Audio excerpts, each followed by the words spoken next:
Hello everyone, welcome to Mr. D Stories. I know you watch this video to accompany you to sleep. So if you like this video, don't forget to like, comment, and subscribe. Also, don't forget to tell me where you are from and what time you watched this video. Let's jump straight into the story. Story 1. It was February 2000, the tail end of a bitter Pittsburgh winter. Snowbanks had turned to dirty slush along the edges of the Hill District, and smoke still curled from the chimneys of the tightly packed brick row houses lining Wiley Avenue. On most nights, the city kept its secrets beneath layers of frost and silence. But on this night, the streets whispered. That's when the name Tamara Green began to spread. Most people didn't know her by her full name. They just called her Tammy, a 20-something girl with warm skin, wide eyes, and a presence that could light up a room and unsettle a man in equal measure. She'd grown up bouncing between foster homes, eventually finding her footing in Pittsburgh's underground dance clubs. She wasn't famous, but she was unforgettable. She had a way of walking into a room and making people think they'd seen her somewhere before, maybe in a dream, maybe in a mistake. Tammy had dreams of getting out. She told her sister she was saving up for cosmetology school, told her cousin she had a line on a modeling gig in Philadelphia, told her boyfriend, if you could call him that she was tired of running errands for men in suits who never used real names. The night of February 12th, she got into a car around 2:30 a.m., just outside a private after-hours lounge in East Liberty. The club wasn't on any official registry. It was one of those places people only knew about through word of mouth, where DJs spun records until dawn and the walls sweated bourbon and secrets. Tammy left with a man named Vincent Morris, a local hustler with connections on both sides of the city, Hill District and Homewood. He wasn't flashy, but he knew how to move product and people. That night, he promised Tammy a ride home. She never made it. Around 3 a.m., a 911 call came in from a corner off North Mutland Avenue. Shots fired, a woman screaming, then nothing. When police arrived, they found a silver sedan riddled with bullets. It had crashed into a streetlight. Behind the wheel, slumped over, was Vincent Morris, dead from a gunshot wound to the chest. In the passenger seat, still alive but bleeding badly from a wound to the abdomen, was Tammy Green. She died on the operating table at 4:12 a.m. She was 27. What followed was confusion and silence. No one could, or would, say who had shot them. No one saw the car they came from. No one admitted to seeing Tammy leave the lounge. Even the club's security cameras, when detectives requested footage, had somehow malfunctioned. To the public, it was just another shooting in a city growing numb to violence. But inside the Pittsburgh Homicide Unit, something about the case didn't sit right. Detective Eldon Watts, a 10-year veteran of the force, took one look at the scene and knew this wasn't a random act. The car had been followed. The shooter knew where they'd be, knew where to aim. There were 6 casings on the ground, all from a 9mm, all fired in tight, deliberate succession. This was a hit. And Tammy? She wasn't the target. Or at least, that's what Watts thought. But the deeper he dug, the more he realized, Tammy Green might not have been the bystander at all. She may have been the key. The city moved fast to clean the scene. By sunrise on February 13th, the blood-streaked sidewalk had been sprayed down, the sedan towed, and a silent hush seemed to fall back over North Mutland Avenue. But in the basement of the Pittsburgh Bureau of Police's Homicide Unit, Detective Eldon Watts was just beginning to dig in.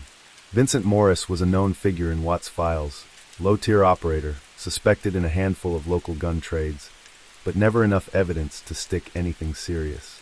He'd been picked up twice in '98 for possession, once in '99 for obstruction, and let go every time. Not clean, not high profile, but connected. Still, Morris wasn't the mystery. Tammy Green was. She had no priors, no criminal record, not even a traffic ticket. But when Watts checked her name through the system, he found something strange. Not a rap sheet, but a note in a sealed DA file flagged for informational overlap. That kind of tag only appears when someone is mentioned in an active federal investigation. Not as a suspect, not as a witness, but as something else. Watts made a call. It took 3 days and a favor owed to a friend in the Western District U.S. Attorney's Office, but he finally got a single-sentence response. Subject name: Tamara Green appears as a confidential source in 2 unrelated DEA investigations, circa late 1999. Details sealed. That stopped him cold. Tammy? A confidential informant? The picture started to shift. He reached out to her sister, Denise Green, who worked as a nurse in McKeesport. They met in a diner off the Boulevard of the Allies. Denise came alone, eyes sunken from grief, but full of a kind of quiet knowing. Tammy wasn't no snitch, she said flatly. She was just around the wrong people. She saw things. What's leaned in? Things like what? Denise hesitated, then finally spoke. She had a thing with this guy, heavy guy, used to come in from D.C. real slick. Drove a black Range Rover, Maryland plates. She didn't say much, just that he brought trouble.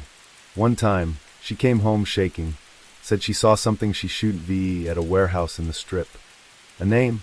Denise shook her head. She never gave names. That's when Watts started checking the club, Club Onyx, the unofficial name for the after-hours lounge. Technically, it was registered as a private event space. But everyone in the neighborhood knew what it really was, a money laundering front for illegal gambling, low-level trafficking, and possibly worse. And it was owned by a man named Darius Fields, who had a spotless public record and a habit of disappearing during police interviews. When Watts visited Club Onyx the following week, he found it shuttered. Closed. Overnight. Not even a forwarding address.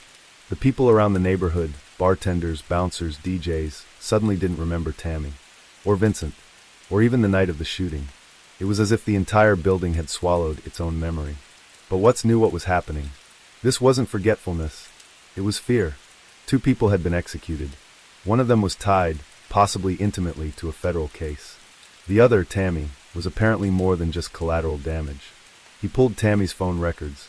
On February 10th, 2 days before her death, she'd made 5 calls in a row to a disconnected number with a Washington, D.C. area code. Just after midnight the night she died, another incoming call from that number had lasted exactly 18 seconds. Watts traced the number. It led nowhere. A prepaid burner, unregistered. Typical of professional operations. Now the case was growing cold before it ever got hot. No witnesses. No weapon. No surveillance footage. The forensics report came back inconclusive. No fingerprints. No traceable shell casings. The bullets were standard 9mm rounds, jacketed hollow points, wiped clean. But then, something strange happened. 2 weeks after the shooting, Watts received an anonymous envelope slid under the door of his office. Inside was a single Polaroid photo. It showed Tammy Green, standing on a balcony at what appeared to be a hotel, laughing, wearing a black dress and holding a champagne flute. Standing next to her, face slightly turned away from the camera but still visible, was a man Watts recognized from a wanted fugitive bulletin. His name, Kendall Mays, a.k.a. K-Man, a former enforcer for a Baltimore heroin ring, disappeared in late 1999 after 2 of his crew were found tortured in an abandoned row home near Penn North. He wasn't just dangerous, he was untouchable, and somehow, Tammy had stood beside him, smiling. The Polaroid haunted Watts. He'd stared at it under a desk lamp for over an hour, zooming in with a magnifying glass, scanning the background, searching for details. The photo had no date stamp, no location written on the back. But the hotel balcony overlooked a marina, and a blurred reflection in the glass door behind them revealed a neon sign, just legible enough. Inner Harbor Suites. Baltimore. It lined up. Kendall Mays, K-Man, had been active in Baltimore until his 1999 disappearance. If this photo was real, it put Tammy in his orbit, which begged 2 questions Watts couldn't shake. 1. Why was a local Pittsburgh girl traveling with a high-profile fugitive from a heroin cartel? 2. Who took the picture, and why had they sent it? He drove down to Baltimore 2 days later, off-duty, unofficial. At the Inner Harbor Suites, the front desk manager flipped through dusty logbooks from late 1999. It took an hour, but there it was, room 1406, rented in September 1999, under a fake name. Dante Ellis. Paid in cash. The manager remembered nothing, just that whoever it was, they requested privacy and tipped heavily. Watts made copies, took photos, and headed back north. In Pittsburgh, he started asking quieter questions. He met with Terry Smalls, a mid-level dealer who used to run numbers for Morris before branching out. Smalls had just been picked up for possession and was looking for a way to cut a deal. Watts offered nothing but time. Smalls sat back in his chair, lit a cigarette, and exhaled. Tammy was playing with wolves, he said. I ain't saying she did nothing wrong, but she didn't know how deep she was. Vince was trying to pull her out. Watts raised an eyebrow. Out of what? Smalls looked away, then said, You ever hear of the East Coast Flow Network? Watts had. It was a name whispered more than spoken, an interstate drug corridor, loosely organized, supplying heroin and coke from Virginia up to New York, with Pittsburgh as one of the quieter ports in the chain. Supposedly, they used front businesses, small trucking companies, and girls like Tammy, pretty, mobile, and forgettable to most eyes. She moved something? Watts asked. No. She knew something, Smalls said. And she talked. Not to the streets. To somebody with a badge. I don't know who, but after that, everything changed. Watts left that meeting with a chill in his bones. Back at headquarters, he re-examined the timeline. Tammy had been in the Baltimore photo in September 1999. The DEA overlap notice on her name came up 2 months later, in November. Then she died in February. The window between her last known contact with Mays and her death was narrow. Too narrow to be coincidence. So why wasn't the feds talking? He tried again, this time contacting Special Agent Nicole Farley, a name he'd heard in relation to narcotics cases with federal interest. She took the call, but she wasn't helpful. I'm not authorized to confirm or deny active case connections, she said bluntly. Watts replied, I got 2 people dead in a car, one of them tied to your files, and a fugitive that hasn't been seen in over a year showing up in a photo with the victim. That sound like nothing to you? She paused, then said quietly, Detective, you don't understand. This isn't just a case. This is a containment effort. There are people involved who will never see a courtroom, and if your victim was talking, then someone was listening, and someone was watching. Click. The line went dead. Watts leaned back in his chair and stared at the Polaroid again. Someone had taken it. Someone had kept it. And now someone had sent it to him. Not to solve the case, but to warn him. He didn't realize it yet, but the moment he opened that envelope, he wasn't just investigating Tammy's murder anymore. He was stepping into the same shadow she had tried to escape. The problem with following a trail of money in Pittsburgh was that it rarely stayed in Pittsburgh. Drugs moved north. Guns moved south. And money? It moved everywhere, but it always passed through shadows. Detective Eldon Watts started digging into Vincent Morris's finances, and what he found didn't make sense for a small-time hustler. Morris had no official job, no bank account under his name, and no legal property. But somehow, in the 6 months leading up to his death, he'd made 3 large cash purchases.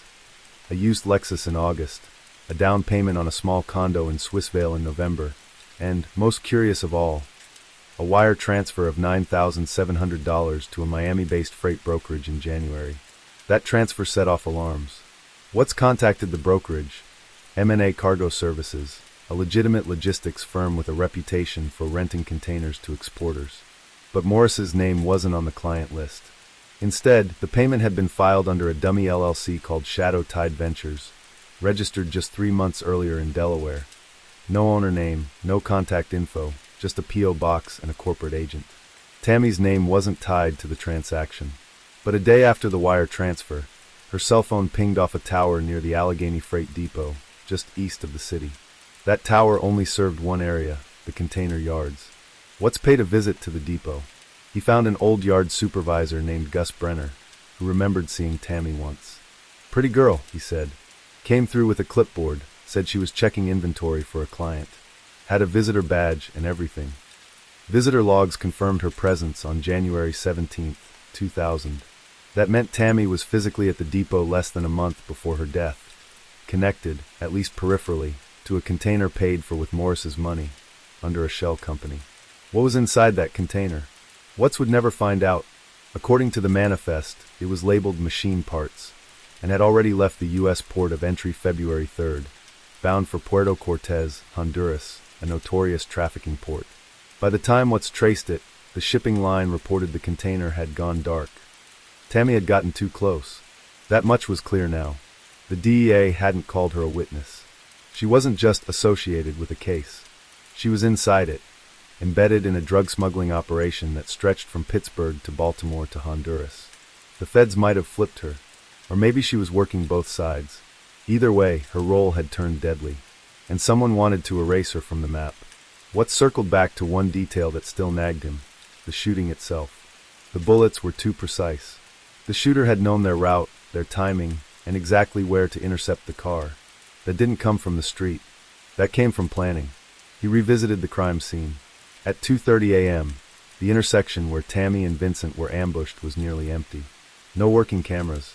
But a nearby gas station had a security cam facing the opposite direction.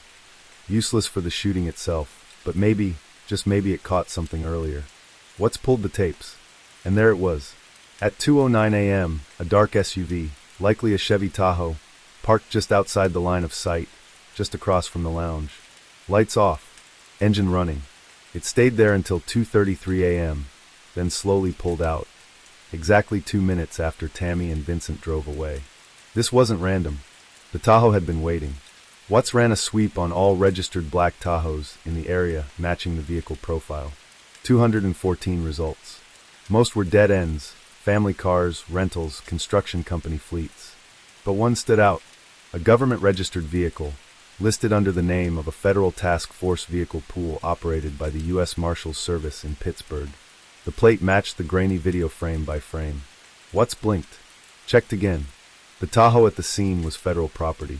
Suddenly, the silence made sense. The disappearing club, the erased witness, the photo in the mail. Tammy hadn't been just caught in the crossfire. She had been deliberately silenced, and someone inside the system had helped make it happen.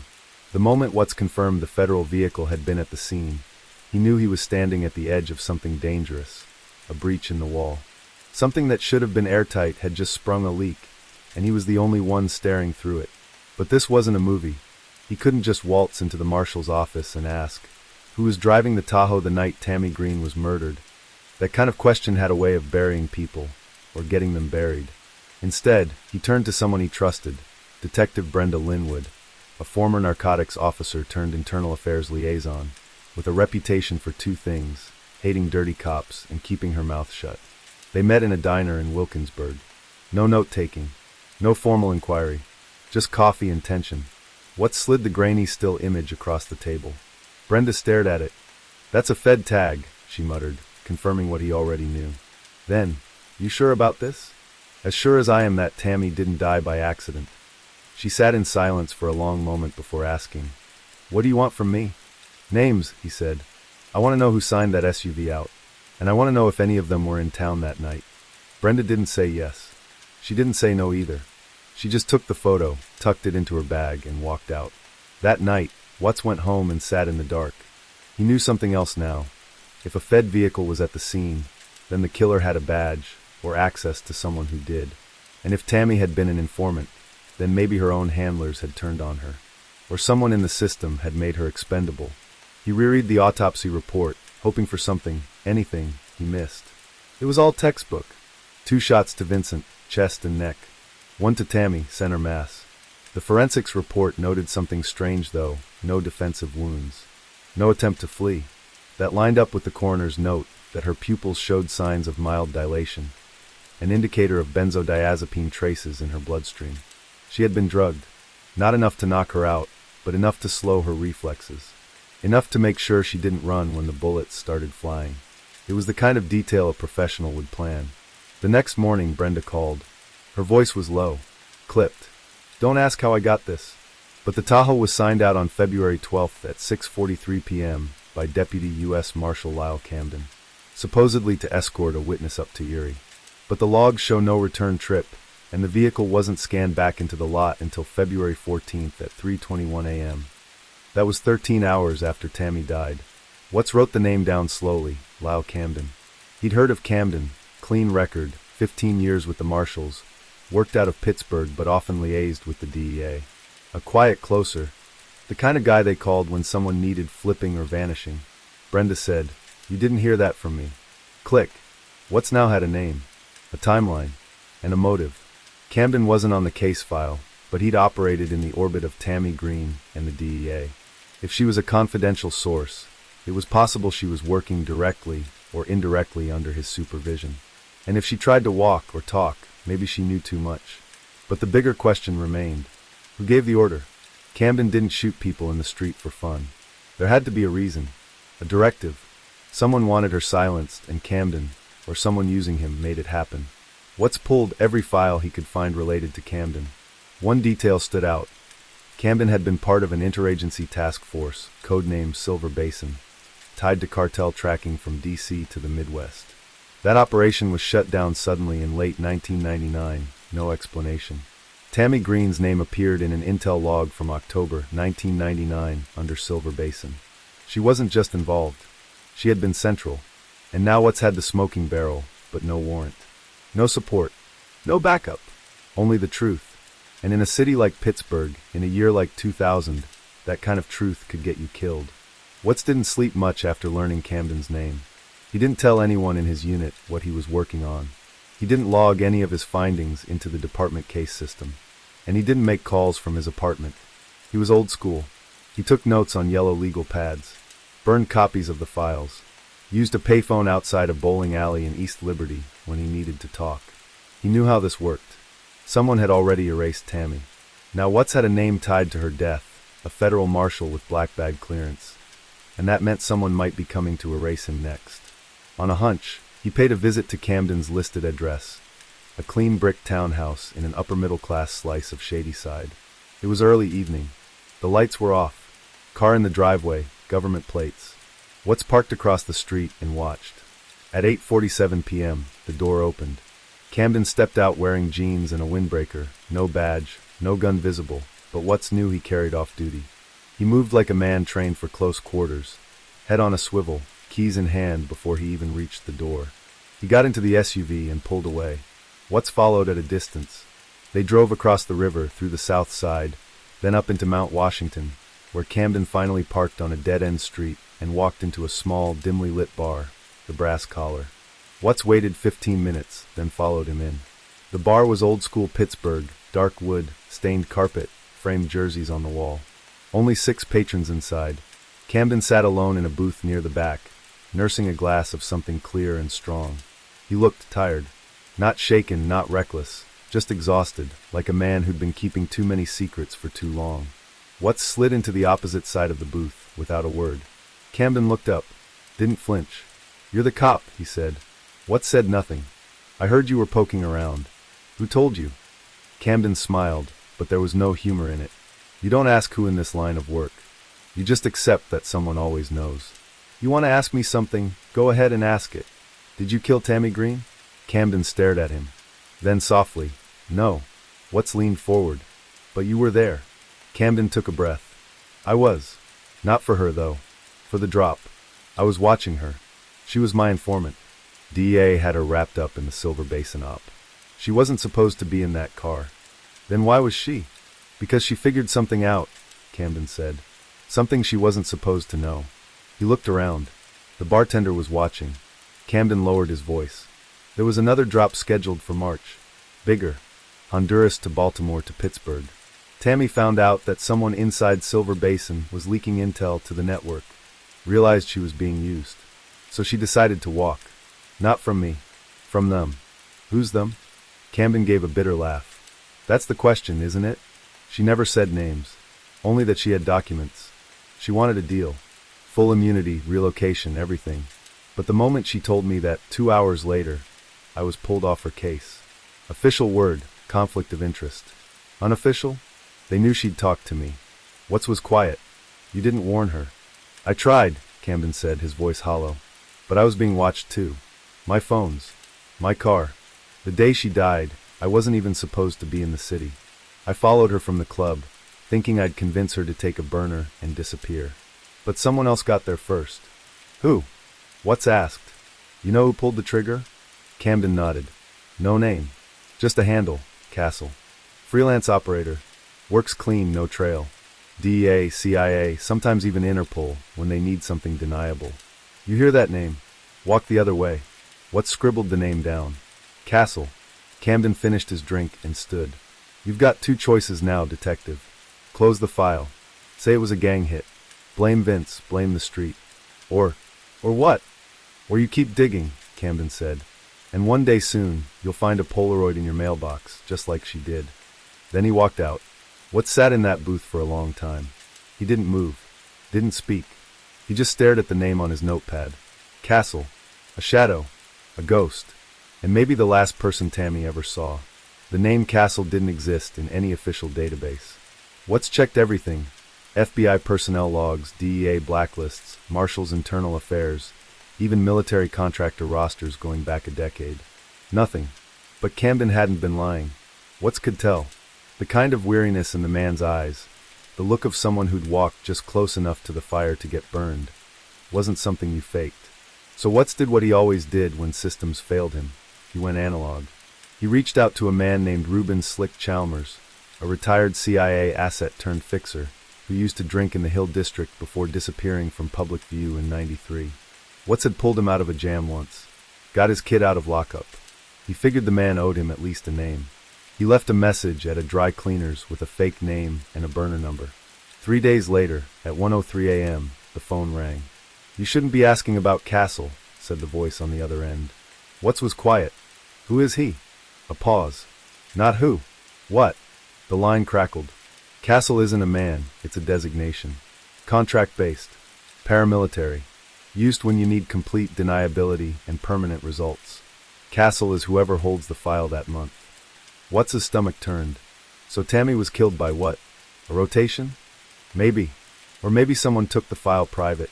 Castle ops are like wolves off the leash. You can't always track who's feeding them. What about the Polaroid? Watts asked. "She got one in the mail the week before she died." "Standard Castle tactic," Chalmers said. "Message is simple, we see you, and we can reach you." Watts leaned forward, heart thudding. "Who authorizes these ops?" Another long silence. "You're not going to like the answer," Chalmers said. "Castle-level action means it came from high. Not field agents. Not even task force leaders. You're looking at regional directors. Deputy-level DOJ. Maybe even Langley. Why would they target a street-level informant? Because she figured out the system. Found a leak inside Silver Basin, right? You think she was the first?" Watts froze. "You think this hasn't happened before?" Chalmers asked. "Every few years, someone inside gets smart, starts connecting dots, and then boom. Gone. Suicide. Car accident. Gas leak. Nobody ever follows up. But not her." Tammy wasn't afraid. She thought someone might actually protect her. Watts clenched his fist. "She was wrong," Chalmers said, then added, "You keep chasing this, detective, they'll come for you too." First the photo, then the silence. Click. The line went dead. Watts sat alone in the dark, the receiver still pressed to his ear. The shadows he was chasing weren't just criminal, they were institutional.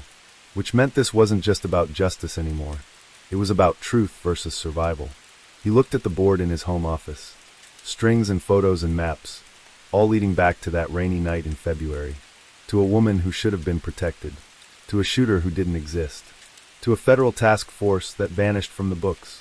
He added a new name in red. Castle, deniable asset.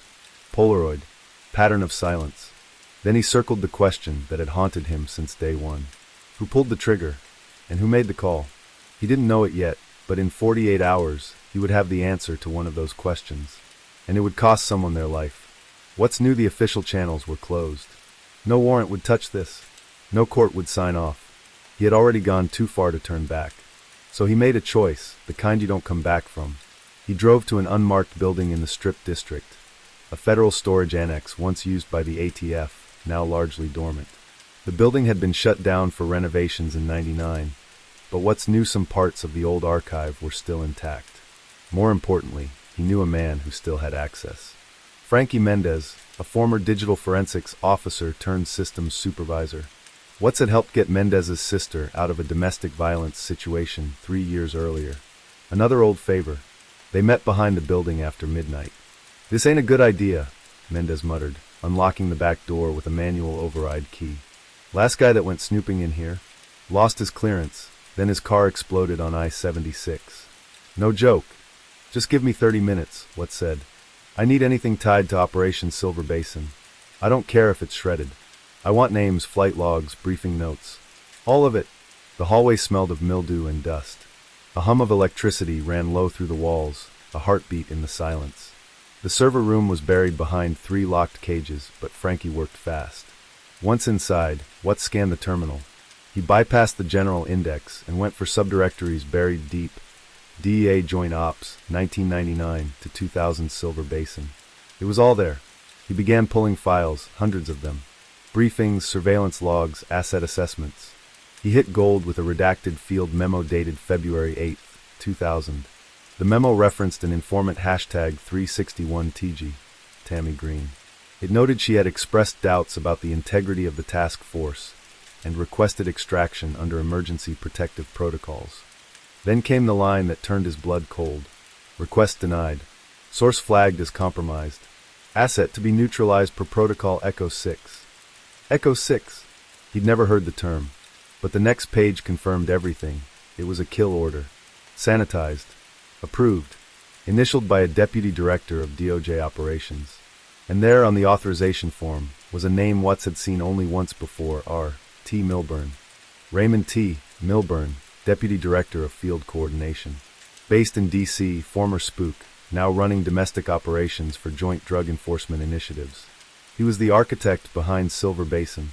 Watts stared at the screen. There was no mistaking it. Milburn hadn't just signed off on the task force. He had signed Tammy Green's death warrant. Watts copied everything. 3 hard drives. Burned backups. Printed the key pages. As he and Frankie slipped out the back door, Watts whispered, "You were never here." Frankie nodded and disappeared into the night. Watts didn't go home. He drove aimlessly through the city, down Carson Street, over the Smithfield Bridge.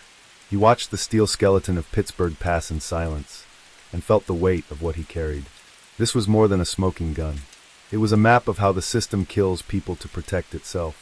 By dawn, he was sitting in a diner with Brenda Linwood. He slid the folder across the table. She opened it, read, stared at the memo. "I thought you were just obsessed," she said quietly. "But this? This is a war crime wrapped in a memo." Watts said nothing. Brenda folded the file shut. "What are you going to do with it?" He didn't know yet, because exposing Milburn meant going against the full weight of the DOJ, of the federal government, of everything that could end a career or a life in one quiet motion. But if he stayed silent, Tammy Green would stay dead, and Castle would keep pulling the trigger on the next person, the next girl, the next cop who asked too many questions. He looked at Brenda. "I'm going to finish what she started." And outside, as the sky turned gray over Pittsburgh, someone in a black van lowered a camera lens and clicked 3 silent frames. The moment Watts left the diner, he felt it, the unmistakable weight of eyes on him. He moved quickly through the morning crowd on Penn Avenue, but something felt different. The usual bustle of Pittsburgh commuters now seemed like a carefully choreographed stage, with unseen actors lurking just beyond his vision. He checked his rearview mirror 3 times in the span of 5 minutes. A black SUV trailed him at a distance, then pulled into traffic, then faded away, only to reappear at the next intersection. It was subtle but deliberate. Watts didn't panic. Not yet. He drove to the police station, but instead of heading to his desk, he slipped into the evidence locker and stored the folder in a hidden locker under a loose panel, one only he and Brenda knew about. Back upstairs, he called Brenda. "Someone's following me," he said, voice low. "Good," she replied grimly. "Means you're on the right track." They agreed to meet later at a safe house outside the city. Watts knew it was risky, but staying in one place would only make him easier to find. That afternoon, Watts found himself under surveillance everywhere. At the coffee shop, the grocery store, even the post office where he mailed anonymous tips to trusted journalists. Each time, the black SUV was near. At 7:16 p.m., Watts parked near the Monongahela River and stepped out to stretch his legs. As he turned, a shadow moved quickly behind him. Before he could react, a blunt object slammed into his head. The world spun. He hit the pavement hard, taste of blood thick in his mouth. Groggy, he struggled to sit up. A voice whispered in his ear, "Back off, Watts. You're in over your head." Then silence. When he woke up hours later, he was alone on a cold bench in a vacant lot, his clothes torn, his head throbbing.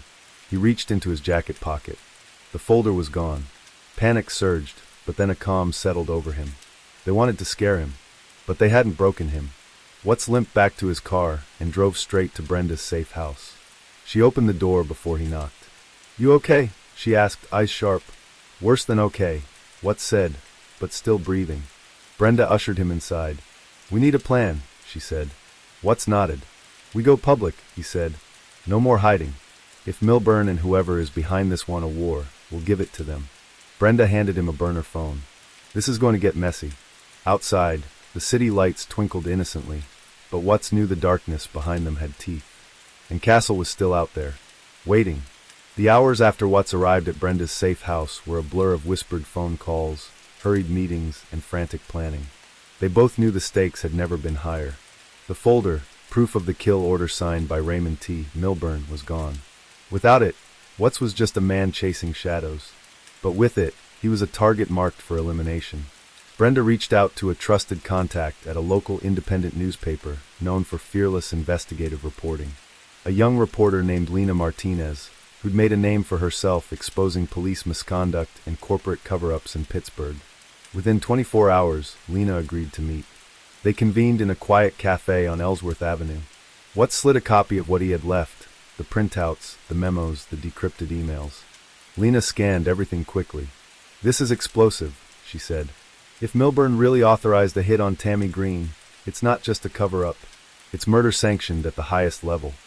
"But without the original folder, it's her word against theirs," Watts said. "And the Black Ops unit, Castle, they're still out there." Lena looked up sharply. "You're not kidding. There are rumors about Castle being involved in other disappearances, always tied to federal investigations going sideways." The next days became a careful chess game. Watts went dark, refusing to answer calls or appear at the station. Brenda handled communications with Lena and the media. They coordinated carefully to leak just enough information to stir public interest, without giving away sources. Meanwhile, Watts retraced Tammy Green's last steps, talking to her few remaining contacts in the city, mapping out everyone who had contact with her in the weeks before her death. A pattern emerged. Tammy had uncovered a network, drug shipments linked to influential businessmen, federal agents on the take, and deep-pocketed politicians turning blind eyes. And Milburn was at the center, pulling strings to protect the operation. One evening, Watts received an anonymous package. Inside was a Polaroid, worn and faded. It showed him, outside Brenda's safe house, moments after he arrived. A chilling message was scribbled on the back. "We see you. Step lightly, detective." But instead of fear, Watts felt something else, resolve. If Tammy Green could stand against this darkness, so could he. With Lena's article published, the city roared awake. The scandal exploded in the press. Federal investigations reopened. The DOJ launched an internal probe. Milburn was suspended pending inquiry. Castle's shadow didn't disappear overnight. There were threats, late-night warnings, and the faint hum of danger still trailing Watts. But justice had gained a foothold. Weeks later, Watts stood at Tammy Green's grave, rain mixing with tears on his face. "Thank you," he whispered. He didn't know what would come next, or how many more would be caught in the crossfire. But one thing was certain. In a city built on steel and grit, one man's fight against the darkness had sparked a light no amount of shadow could fully extinguish. Story 2. The incident occurred around 3 p.m. on September 12, 2009. The police received a call from a man who was the manager of convenience store number 71 on Yukio Street, Sham Shui, Phi, Hong Kong. The man reported that a female employee named Yang Shu, who was scheduled to start her shift at 2:40 p.m., had failed to show up without any explanation and could not be reached. The manager explained that, although it had not been a long time since her absence, Yang had been working at the store for a while and had never missed work without notifying someone. What worried him the most was that around the time Yang was supposed to start her shift at 2:40 p.m., regular customer arrived at the store in a panic, asking if she was at work. When the manager informed the customer that Yang had not arrived, the customer became very serious and insisted that something might have happened and the police needed to be notified immediately. When the manager asked the customer to elaborate, the customer seemed hesitant and uncomfortable recounting the situation. The customer explained that the day before, on the afternoon of September 11th, he had arranged to meet Yang. During their time together, they went to Yang's residence, had sexual relations, and later went out for dinner. During dinner, Yang received a phone call from her boyfriend, who had discovered her affair with the customer. Her boyfriend was furious and demanded that she return home immediately. The manager said the customer had told him that Yang's boyfriend had a volatile temper and often became angry. Given the gravity of the situation, the customer was concerned that Yang's boyfriend might lose control and harm her. The customer had even advised Yang not to go home, but she ignored his advice and insisted on returning. By the next day, no one could reach Yang by phone.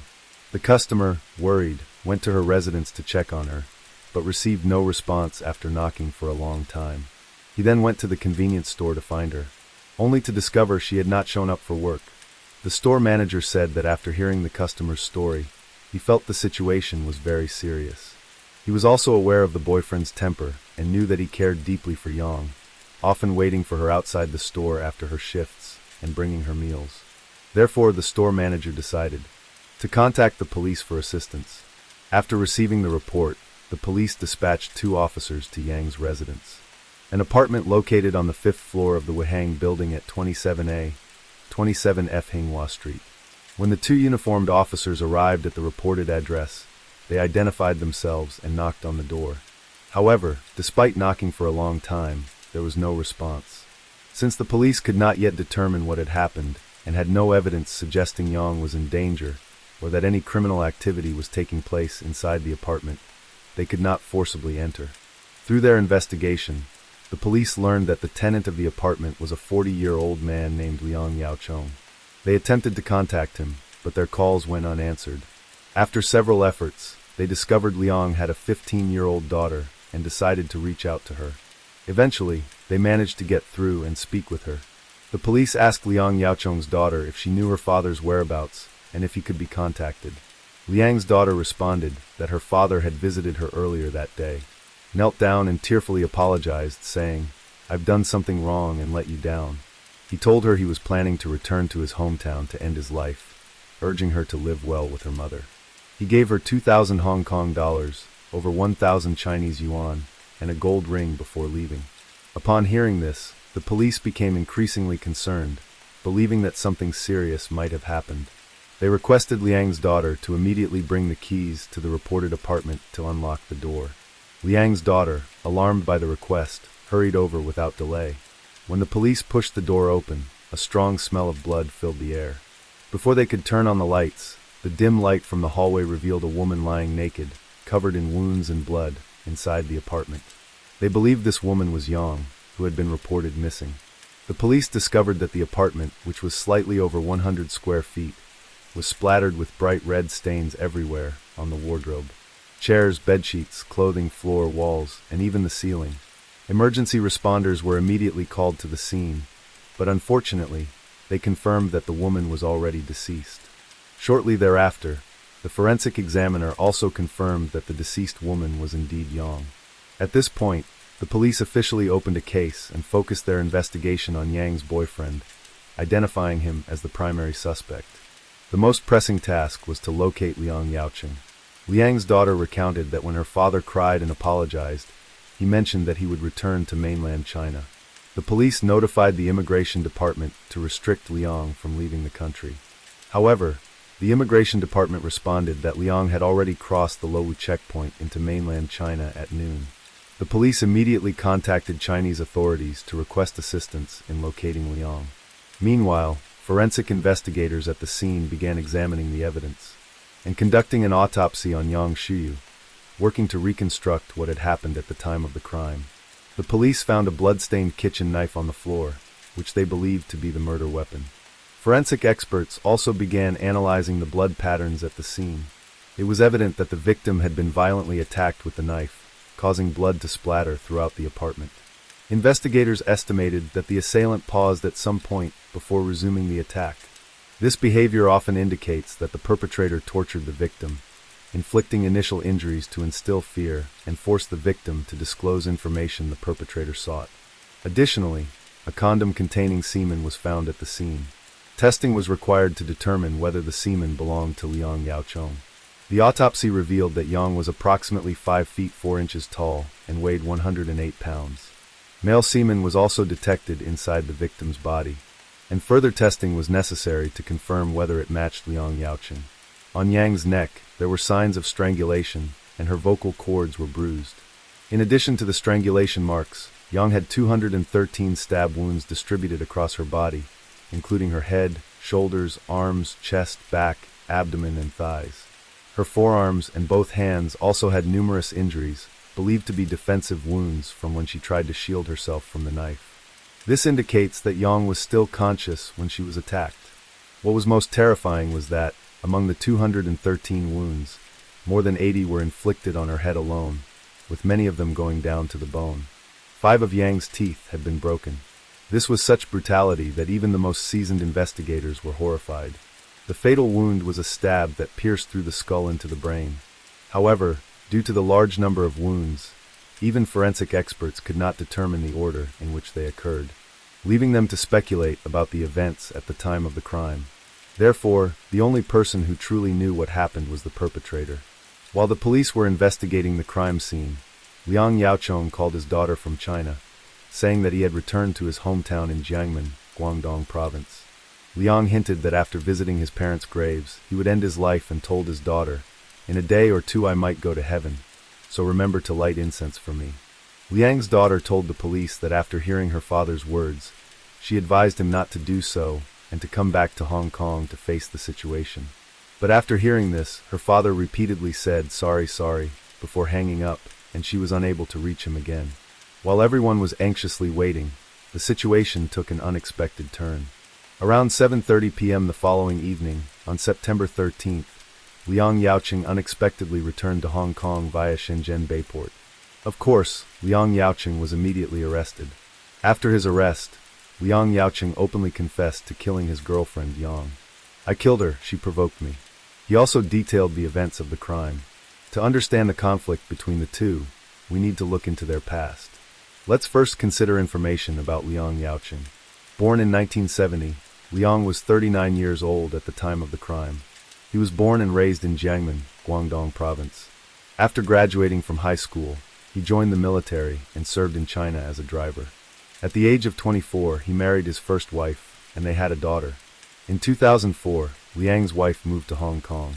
Since Liang did not have a Hong Kong identity card, he and his daughter stayed in Jiangmen, occasionally visiting his wife in Hong Kong.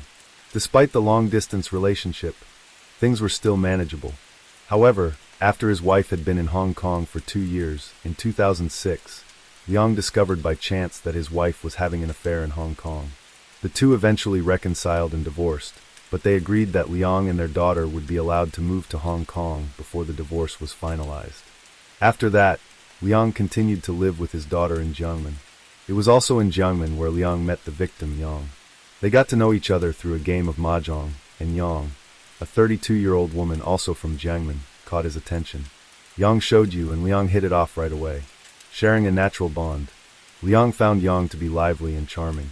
However, at the time, Liang didn't think much of it, as he soon learned that Yang was married and had a daughter. Yang even introduced her husband, who lived in Hong Kong, to Liang. As their interactions deepened, Liang discovered that he and Yang had a lot in common. They were both from Jiangmen, both had spouses living in Hong Kong, and both had a daughter. The only difference was that Liang didn't have a Hong Kong identity card, whereas Yang did, meaning she could live in Hong Kong. Their relationship grew closer, becoming more unusual. Once, when Yang had an affair and wasn't sure how to handle her pregnancy from the affair, she confided in Liang and asked for his help. Liang accompanied her to Shenzhen, where she had an abortion. After that event, their relationship became even more secretive, and they eventually started an intimate relationship and officially became a couple. Yang even hid it from her husband and moved in with Liang and his daughter in Jiangmen. However, after living together for a few months, decided to return to Hong Kong to live with her husband and daughter.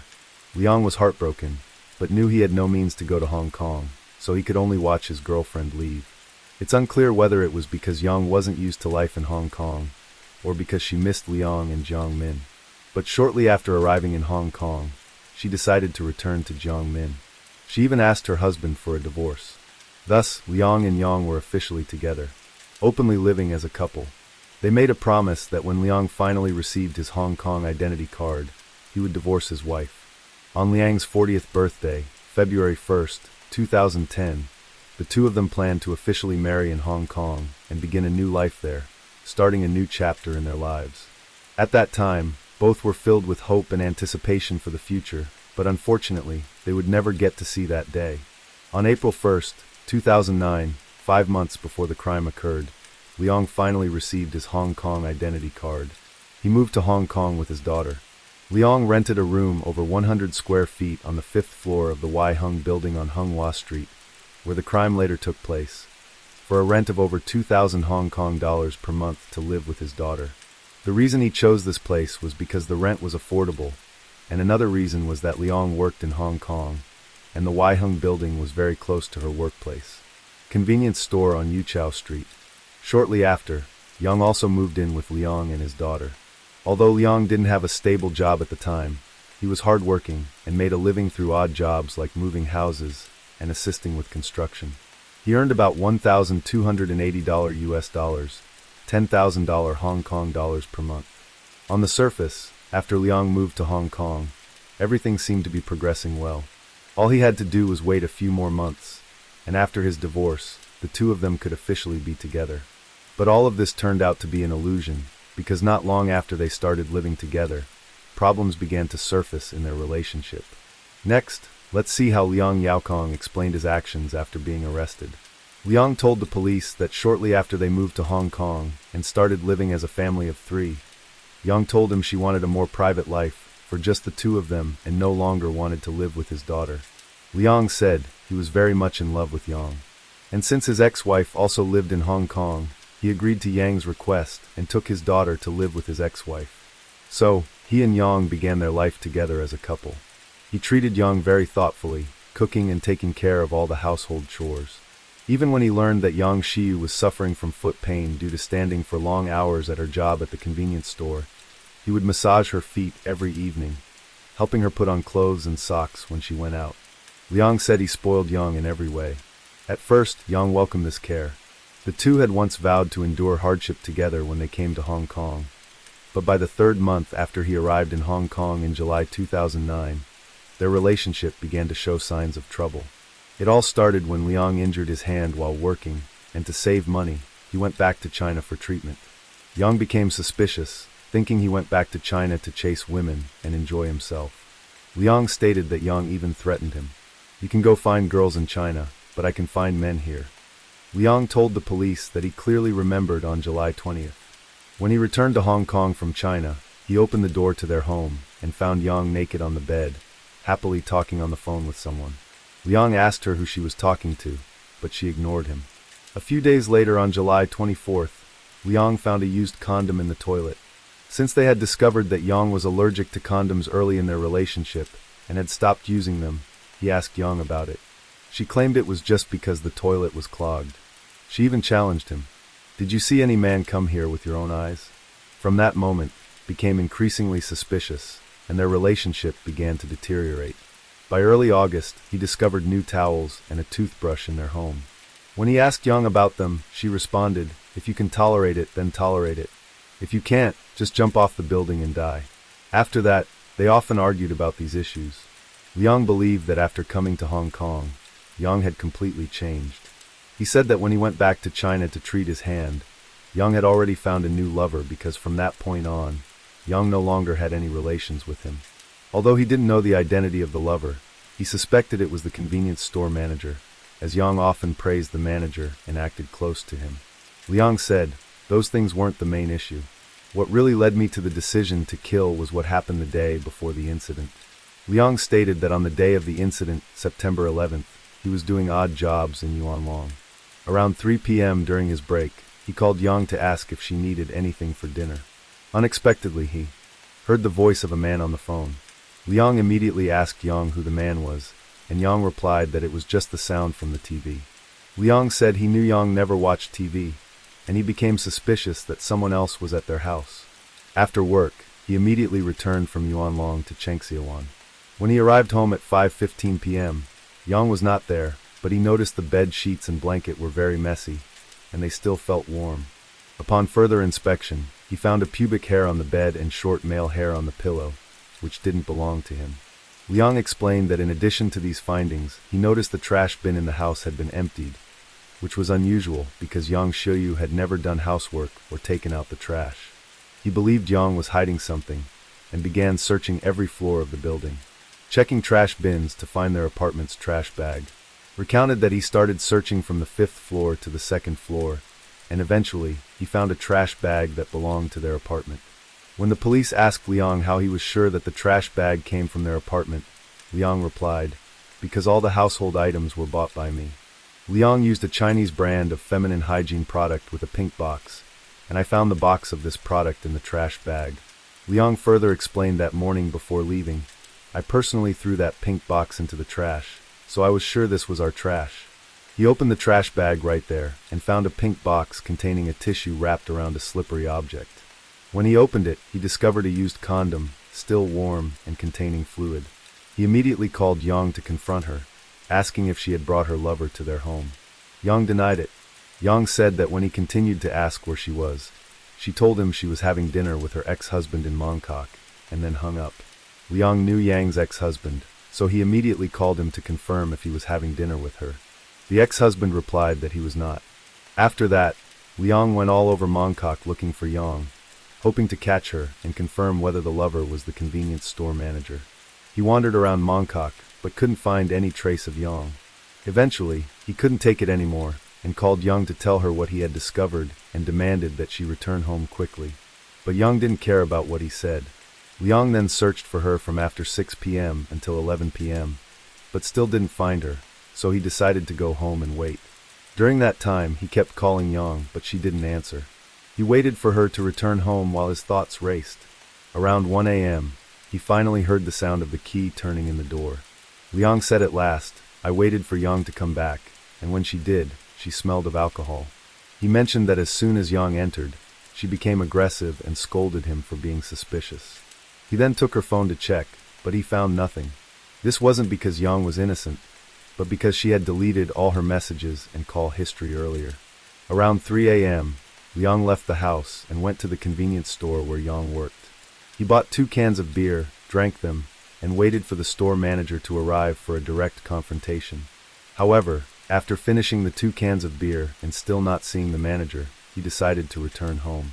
When he got back, he found Yang talking on the phone in bed, speaking in a very provocative and challenging tone. Liang explained that when he saw this, he snatched the phone out of Yang's hand and accused her of talking to another man. Liang testified that at that moment, Yang lost her temper completely, saying, "Who I talk to is none of your business." And she mocked him for rummaging through the trash to find evidence. She even said, "You think I'm cheating on you? I'll show you what cheating really is. I have many men on the side. I can call whoever I want. Even the ugliest ones are better looking than you. And every one of them is better in bed than you. If you can't take it, go jump out of here." At that point, felt worthless after Yang's insults. He tried 3 times to open the window and jump out, but each time Yang stopped him. Liang said that after about half an hour of arguing, Yang called her ex-husband, claiming that Liang had hit her. Liang recounted that when he heard this, he grabbed Yang's phone and apologized to her ex-husband. Liang said that afterward, he took the condom he had found earlier that day and confronted Yang about it. But she claimed she was allergic to condoms and couldn't have used it.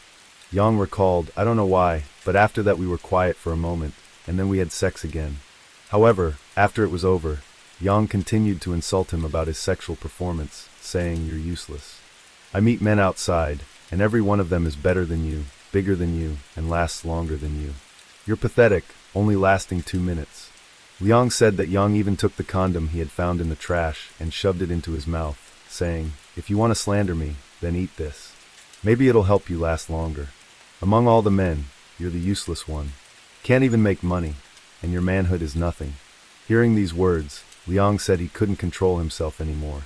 First, he slapped Yang twice. Then he forcefully squeezed her neck for 10 seconds. Liang explained that after he released her, Yang didn't stop but continued to taunt him, saying, "If you had that kind of strength earlier, I wouldn't have needed to cheat."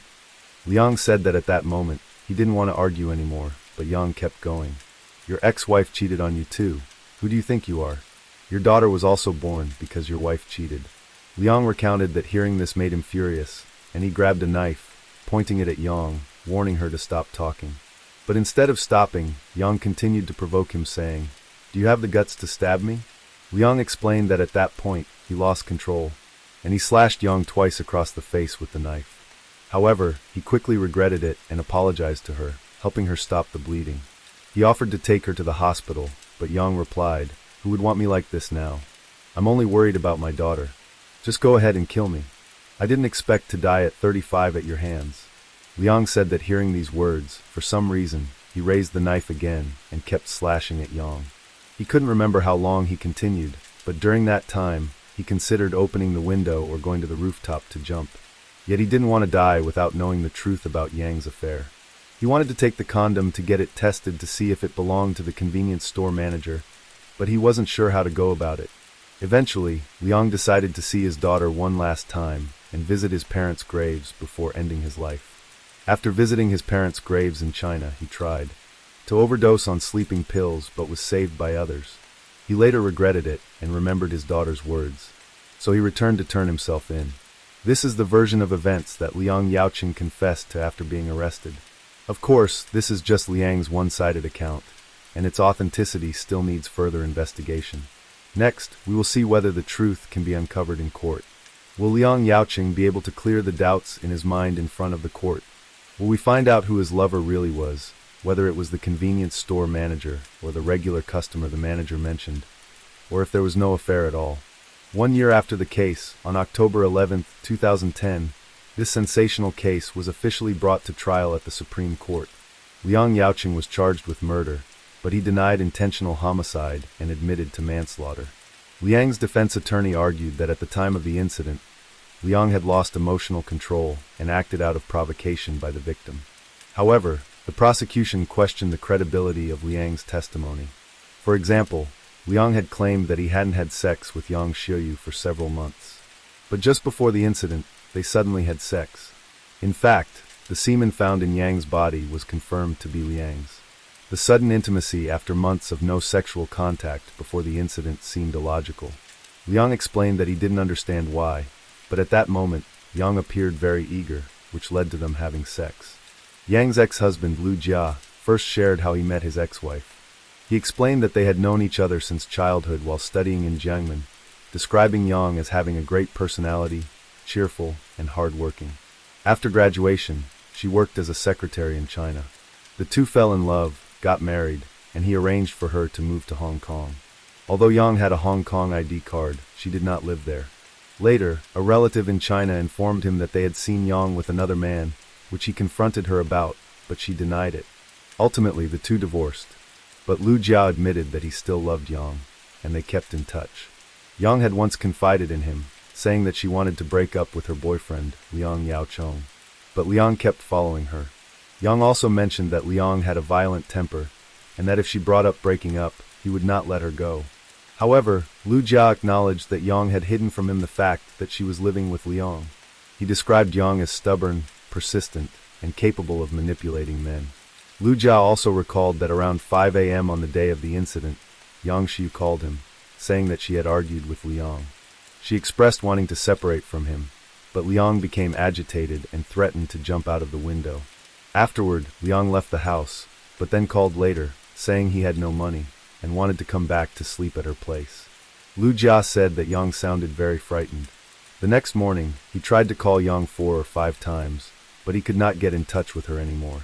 The convenience store manager described Yang as a good employee who excelled at customer service. The manager explained that he had offered to give her more responsibilities, including a management and office position, and even promised her the position of store manager if he opened a second location. However, the manager said Yang had never shown much interest in becoming a manager. When asked in court if he agreed with the suggestion that the victim had used sex to advance her career, the manager strongly denied it, stating that it was untrue. A 39-year-old minibus driver named Chen Buxiang was also summoned as a witness. Interestingly, when he testified, Chen was wearing a mask. Typically, witnesses in court are required to show their faces, even those testifying behind a screen or during the pandemic, as it's important for the judge and jury to observe the witnesses' expressions and body language during their testimony. However, Chen wore both a mask and glasses, covering most of his face. Moreover, during his testimony, Chen spoke in a quiet, hesitant manner, often stumbling over his words. When asked about his personal information, he remained silent and only responded after the judge repeatedly prompted him. So who is this mysterious minibus driver? It turns out he was the lover that Liang Yaoqing had been trying to find, and he was the regular customer the convenience store manager had mentioned when reporting to the police. Chen testified that before the incident occurred, he drove the M45 minibus route from Minjin Hospital to Yuchao Road. In early August, about a month before the incident, he met Yang at a convenience store on Yuchao Road.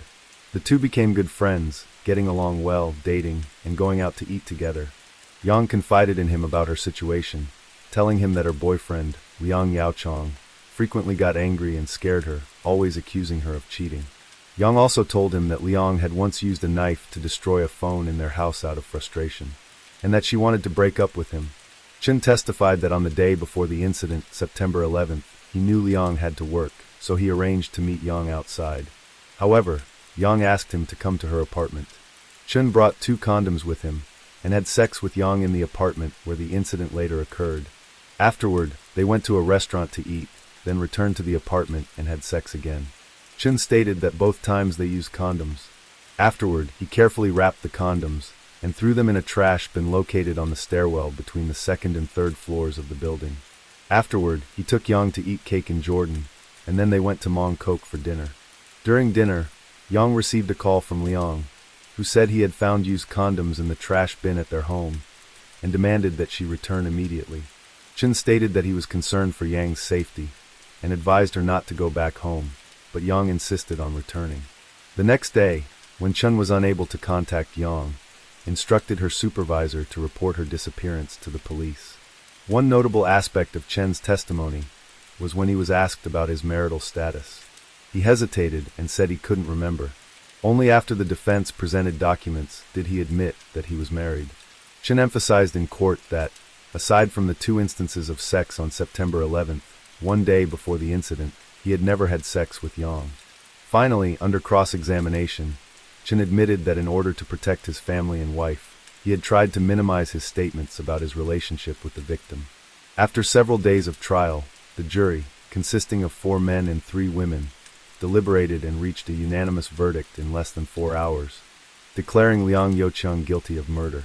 The judge strongly criticized Liang for his brutality and cold-heartedness, stating that the bloody condition of Yang's body was the most horrific thing he had seen in his many years as a judge. In the end, Liang Youcheng was sentenced to life in prison according to the law.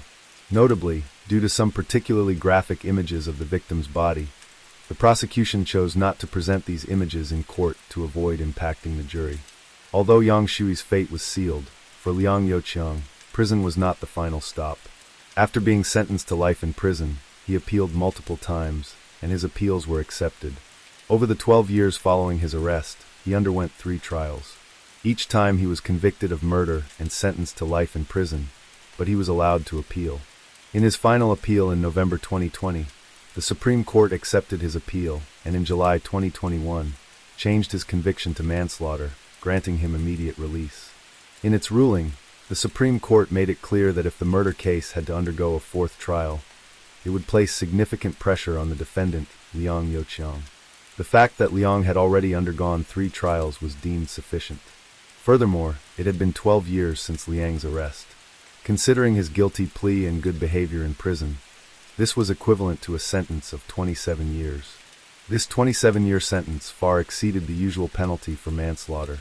Even if Liang had been convicted of murder, the actual time served would likely have been between 20 and 30 years. Story 3. February 14th, 1999. It was a Sunday, and also Valentine's Day. For several days, Chi Sing had been deeply worried because he couldn't get in touch with his close friend, Chung Wai-man. That morning, sensing that something was wrong, Chi decided to call Chung's younger brother and head to Chung's home to check on him. They knocked on the door, but there was no response. At this point, Chung's younger brother recalled that his brother had a good relationship with a neighbor, and they held spare keys for each other. He approached the neighbor to retrieve the key. However, to their surprise, they found that the lock had been changed, leaving them locked out. Growing increasingly uneasy, they decided to stop hesitating and called the police. After receiving the report, the New Territories police station quickly dispatched officers to the scene. Once briefed on the situation, they decided to forcibly enter the apartment. Upon entry, they found the main door leading to a living room flanked by a kitchen and bathroom with 2 bedrooms on either side. The apartment was in disarray, and a foul odor filled the air. Following the source of the smell, the police discovered a large iron chest in one of the bedrooms. The chest measured 35 inches long, 24 inches wide, and 24 inches high. When the chest was opened, the top layer contained clothing. The middle layer was filled with coarse salt, and beneath it lay the dismembered body of a man. The body had been cut into 6 parts: the head, torso, 2 legs, and 2 arms. The left hand and left foot were missing. The victim's head was tightly wrapped in white cloth, his eyes wide open, with the eyeballs bulging in visible wounds around the corners of the eyes. It was a horrifying sight. The victim had died with his eyes open. The entire body was covered in coarse salt, likely in an attempt to preserve the corpse and mask the smell. Forensic examination revealed that the victim had sustained 13 stab wounds, the most significant being a large wound running from the chest to the abdomen, penetrating the lungs. The other wounds were inflicted post-mortem. Additionally, blunt force trauma was found on the victim's head and neck, likely caused by a hard object. While there was no brain damage, the injuries could have caused unconsciousness. The cause of death was determined to be excessive blood loss, with the estimated time of death being the early morning hours of February 10th. After Chi Sing and Chung Wyman's younger brother identified the body, the police confirmed the victim's identity as Chung, a 23-year-old man. Chung was known for his loyalty and had minor ties to organized crime, often helping his friends in times of need. His relationship with his family was strained, leading him to move out on his own early in life. Despite this, he was deeply protective of his younger brother and would always step in to assist him during tough times. However, Chung had a hot temper and could easily lose control over trivial matters. This personality trait made it difficult for him to hold down any job for long. After hearing about Chung's death, many people gathered near his house to burn joss paper as a farewell. His friends went to the New Territories police station, demanding that the police quickly apprehend the perpetrator. The police first summoned Chi Sing, the friend who had reported the case, assist with the investigation. Chi Sing stated that he and Chung were the same age, 23, had much in common, and were very close friends. In the early hours of February 10th, for days prior, he and Chung had been drinking and having a late-night meal at a roadside stall. Chung, who was usually reserved and carried his burdens alone, seemed unusually downcast that night, as though something very serious was troubling him. Worried about his friend, Chi Sing pressed Chung for details. After a few drinks, Chung finally opened up. He confessed that he had noticed strange behavior from his girlfriend, Yu Paman, in recent days. She had been sneaking out dressed up, sometimes laughing at her phone. Her actions seemed suspicious, but whenever Chung confronted her, she deflected with various excuses. He suspected that she was secretly seeing someone else. After hearing this, Chi Sing hesitated before telling Chung the truth. Paman had indeed been unfaithful. A few months ago, Chi Sing had often seen her behaving intimately with another man in public. Thinking that Chung's relationship with her had already deteriorated, he hadn't mentioned it before. As Chi Sing recounted the story, Chung's anger became increasingly evident. Realizing he should have spoken up earlier, Chi Sing felt guilty and regretful.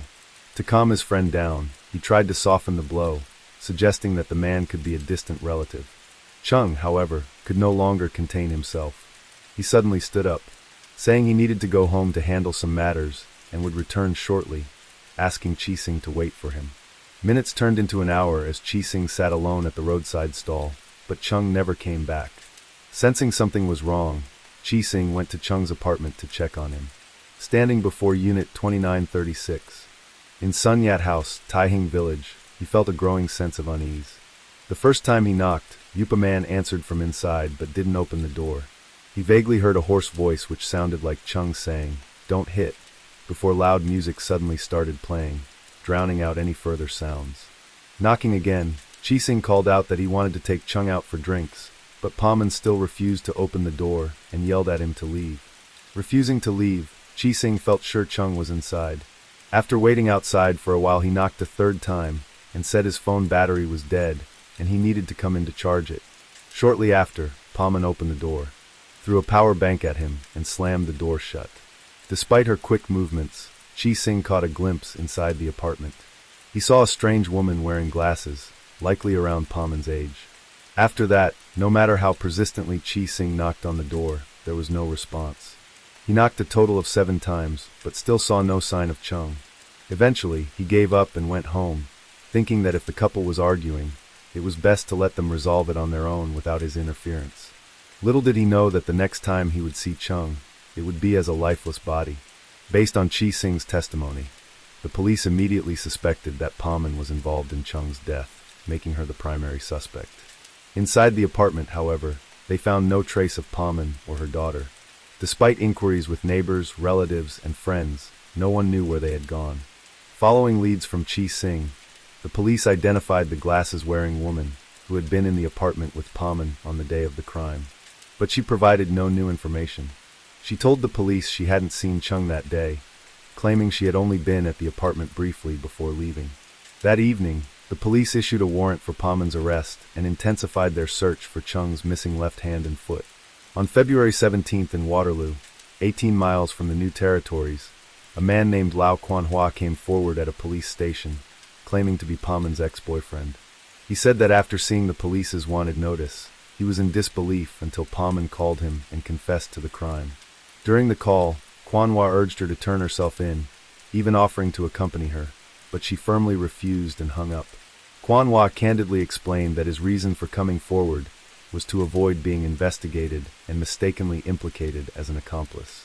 He thought it was better to cooperate voluntarily. According to Quanhua, he met Pauman in January the previous year when she was selling candy at a flea market in Victoria Park. Attracted by her youthful beauty, he approached her and asked for her contact information. They began dating, and on their first date, they officially became a couple. At the time, Quanhua didn't know that Pauman already had a boyfriend and a child. He treated her well, always buying her thoughtful gifts on holidays. However, after a few months, Pauman abruptly ended the relationship without explanation, leaving Quanhua heartbroken and unsatisfied. Despite the breakup, the two remained in touch and maintained a friendship. While Pauman's feelings toward Quanhua were unclear, his intentions were straightforward. He wanted to get back together with her. On the morning of February 10th at 7 a.m., Pauman called Quanhua and asked for his help, saying that a classmate of hers needed assistance moving some items. Quanhua readily agreed. At 9 a.m., as instructed, he arrived punctually at Pauman's home near Tai Hing village in the New Territories. After waiting a short while, Pauman and her classmate brought out a 4-foot wooden ladder and 2 buckets, placing them in the trunk of his car. Pauman then asked him to drive to Yuanlong. Upon arrival, the two unloaded the items and carried them away while Quanhua waited in the car. 15 minutes later, they returned and told him, "Everything is done." The three of them then went to have lunch at a restaurant. On the way back, Pauman mentioned that her classmate had accidentally broken a kitchen knife while cutting chicken at a friend's house. She asked Quanhua to help her buy a new knife as a replacement and to get a pair of scissors as well. Now, with the case exposed, Quanhua realized in shock that the knife and scissors he had purchased might have been used as tools to dismember the body. Pauman might have killed her boyfriend, and her confession over the phone only confirmed his suspicions. Quanhua fell into a state of extreme panic. The police immediately devised a plan for Quanhua to contact Pauman, lure her out to meet, and then arrest her. As it turned out, the classmate Quanhua mentioned was none other than the mysterious woman Chi-Sing had seen at the crime scene. This classmate told the police that Pauman had asked her for help moving some items that day. She hadn't thought much of it and agreed, but she claimed she didn't know what the items were for and was now unable to contact Pauman. The police pinned their hopes on Quanhua. However, Pauman was very cautious. Despite Quanhua's attempts to persuade her, she refused to meet with him. Fortunately, she was still willing to stay in touch over the phone. With Quanhua's cooperation, the police successfully arrested Pauman 12 days after the crime on February 22nd at an apartment on Shanghai Street, Long Kok. Her 4-year-old daughter was taken into protective custody. After her arrest, Pauman did not attempt to hide her actions and provided a full confession of the crime. Born in 1980, Pauman had a younger sister. In 1994, at the age of 14, she attended New Territories Catholic Secondary School, where she excelled academically and was soft-spoken. She held several leadership positions at school, such as cheerleading captain and president of the Chinese club. Pauman, an introverted yet strikingly attractive girl, drew the admiration of many. During her school years, she was even invited to appear in several commercials. For instance, a popular shampoo brand at the time had once featured her. In 1994, one day, she visited a karaoke bar where a classmate worked part-time. Coincidentally, Chung, who was 18 at the time, also worked there. The moment Chung saw Pauman, he was captivated by her unique, pure demeanor and fell for her at first sight. He obtained her phone number through their mutual classmate, and the two began to stay in touch. Pauman often visited Chung's home with friends, maintaining a friendly relationship. One day, faced with the girl he had been infatuated with for so long, Chung lost control of his emotions. Taking advantage of a moment when no one else was around, he assaulted Pauman afterward, apologized to her, and claimed that alcohol had clouded his judgment leading to the incident. He assured her that he was willing to take full responsibility for his actions. Pauman didn't believe Chung's apology, but fearing he might use the incident to threaten her, she pretended nothing had happened and said, "I won't report it to the police." Overjoyed, Chung began treating Paman even better. Touched by his seemingly genuine feelings, Paman gradually developed feelings for him, and the two began a romantic relationship. By the end of 1994, while still in 10th grade, Paman unexpectedly became pregnant. As she was still very young, raising a child posed an enormous challenge. They both knew that if people found out the baby was Chung's, he might face legal consequences. After discussing it, they decided to keep the pregnancy a secret and planned for an abortion. However, after an examination, the doctor deemed Paman too underweight and physically weak, warning that an abortion could endanger her life. Reluctantly, they decided to keep the baby. Paman continued attending high school while pregnant. Thanks to her petite frame, she could conceal her growing belly by wearing loose clothing. When anyone expressed suspicion, she would dismiss it as simply gaining weight from eating too much. Even up until the delivery, her friends, classmates, and even her family who lived with her never realized she was pregnant. By May 1995, as her due date approached, Paman didn't seek help from anyone or visit a doctor. Instead, she gave birth to a baby girl by herself in the bathroom at Chung's home. To avoid anyone discovering that the child was related to Chung, she gave the baby her own last name and named her Yu Young. Unlike Paman's joy, Chung Wyman saw the baby's arrival as a burden and insisted that she abandon the child at the entrance of a hospital. Paman adamantly refused, and after much pleading, Chung reluctantly agreed to take care of the baby. She left the baby at Chung's home and would visit daily after school to care for her daughter, returning to her own home at night. This became their routine. Still a high school student without income, Paman struggled with the costs of raising a child, especially since Chung's work was unstable. To solve this, Paman came up with a plan. She told her family that she wanted to rent a place outside the home to focus on her studies.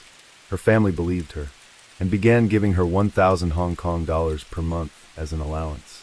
With this, Paman moved in with Chung. The steady income made Chung lazy, and he eventually quit his part-time job altogether.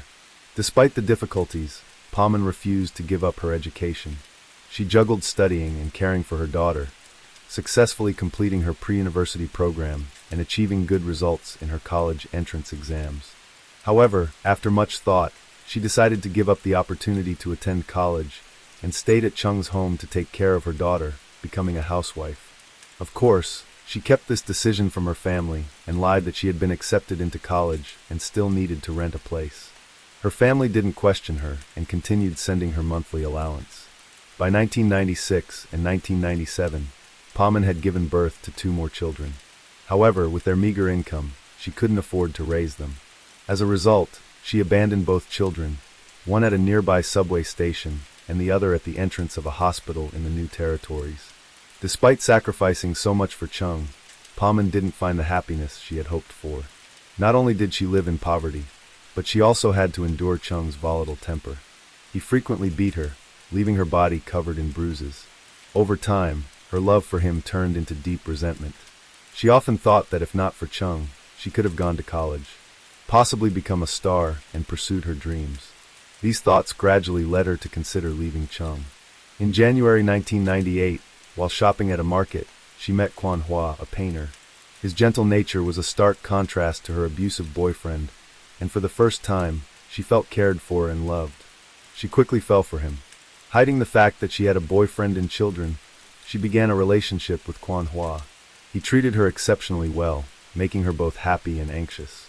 She knew that if Chung discovered her affair, he would undoubtedly beat her. Fearing the consequences, she ended the relationship after only a few months. In April that same year, while buying street food with her younger sister, Paman encountered a tall, dark-skinned man who immediately caught her attention. Boldly, she approached him and asked for his contact information. The man turned out to be a firefighter. Captivated by Paman's youthful beauty, he quickly fell for her, unaware of her past. The two soon entered into a romantic relationship. Unlike before, Paman didn't hide this relationship and openly dated him in shopping malls. After 6 months of dating, by November 1998, noticed her frequent absences and became suspicious. Although he repeatedly questioned her, she evaded his inquiries with excuses. Chung, known for his distrustful nature, didn't give up. He demanded that Paman report her whereabouts every time she went out and occasionally followed her secretly. However, Paman was careful to cover her tracks, and Chung had yet to catch her in the act. In the early hours of February 10, 1999, Chung, troubled by his suspicions for a long time, finally confided in his friend, Chi Sing. Unbeknownst to him, Chi Sing had already witnessed the affair firsthand. After confirming his doubts, Chung, filled with rage, returned home to confront Paman directly. What followed was the tragic series of events. According to Paman's testimony, in the early hours of February 10th, Chung returned home and unleashed a torrent of verbal abuse, venting all his frustrations from the past days. He also began to physically assault her. In an act of self-defense, she grabbed an iron hammer and a stool nearby to fight back. During the altercation, she picked up a kitchen knife to threaten Chung, but accidentally injured him. Losing control, Chung collapsed in a pool of blood. Overwhelmed by the memory of the abuse she had suffered and her ruined future, Paman continued attacking Chung with the stool, channeling all her anger and resentment toward him. At that moment, Chi Sing arrived to check on the situation and knocked on the door. In her panic, Paman refused to let him in. Worried that he might hear Chung's cries, she dragged Chung into the bathroom and turned on loud music to muffle the noise. Time passed and Chung succumbed to blood loss. Meanwhile, 4-year-old Yu Young witnessed the entire scene through the crack of the bathroom door and began crying in fear. To prevent her daughter from seeing the traumatic sight again, Paman decided she needed to handle the body. She found an iron chest in the house, typically used for storing tools like hammers and saws. Emptying its contents, she realized the chest was too small to fit Chung's body and decided to dismember him. However, the kitchen knife she had was not sharp enough, and her small frame made the task extremely difficult. After hours of slow progress, she was exhausted. Covering the body with a cloth, she left it and went to bed. The next morning, Paman took her daughter out for breakfast at a tea shop. She then called her ex-boyfriend, Quan Hua, asking for help to move some items. Using a flimsy excuse, she also asked him to buy a new kitchen knife and a pair of scissors. Upon returning home, she resumed dismembering the body. The new tools were much sharper, allowing her to cut the body into 6 parts and fit them into the iron chest. However, the space was still tight, so she removed the left hand and left foot. She sprinkled coarse salt over the body parts in the chest to mask the odor, then covered them with clothes and shoes. The left hand and foot were discarded in a nearby garbage bin. Thinking she had successfully hidden the evidence, Paman believed the ordeal was over. However, the crime was quickly uncovered. Although Quan Hua had unknowingly purchased the tools used in the dismemberment, he was unaware of their intended purpose. Once he learned the truth, he voluntarily reported the matter to the police and was not prosecuted. Similarly, the classmate identified as C was not found to have any direct involvement in the crime and was also not charged. A year after the crime, on February 3, 2000, the trial took place at Hong Kong's High Court. The defendant, Paman, was charged with murder and obstructing the lawful burial of a body.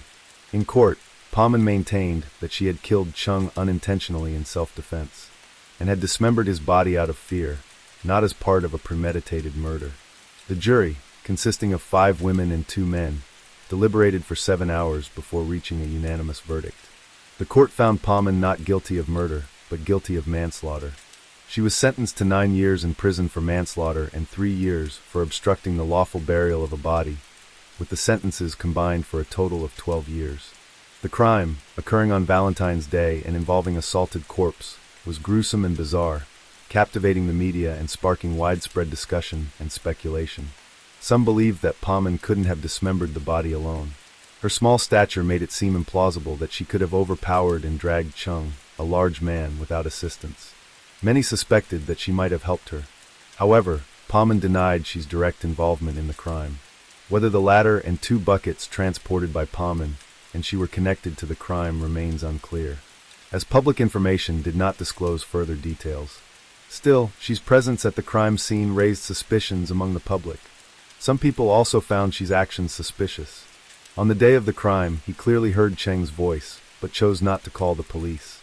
Chi Sing explained that he feared calling the police would expose the existence of Cheng's 4-year-old daughter, which could lead to Cheng being imprisoned.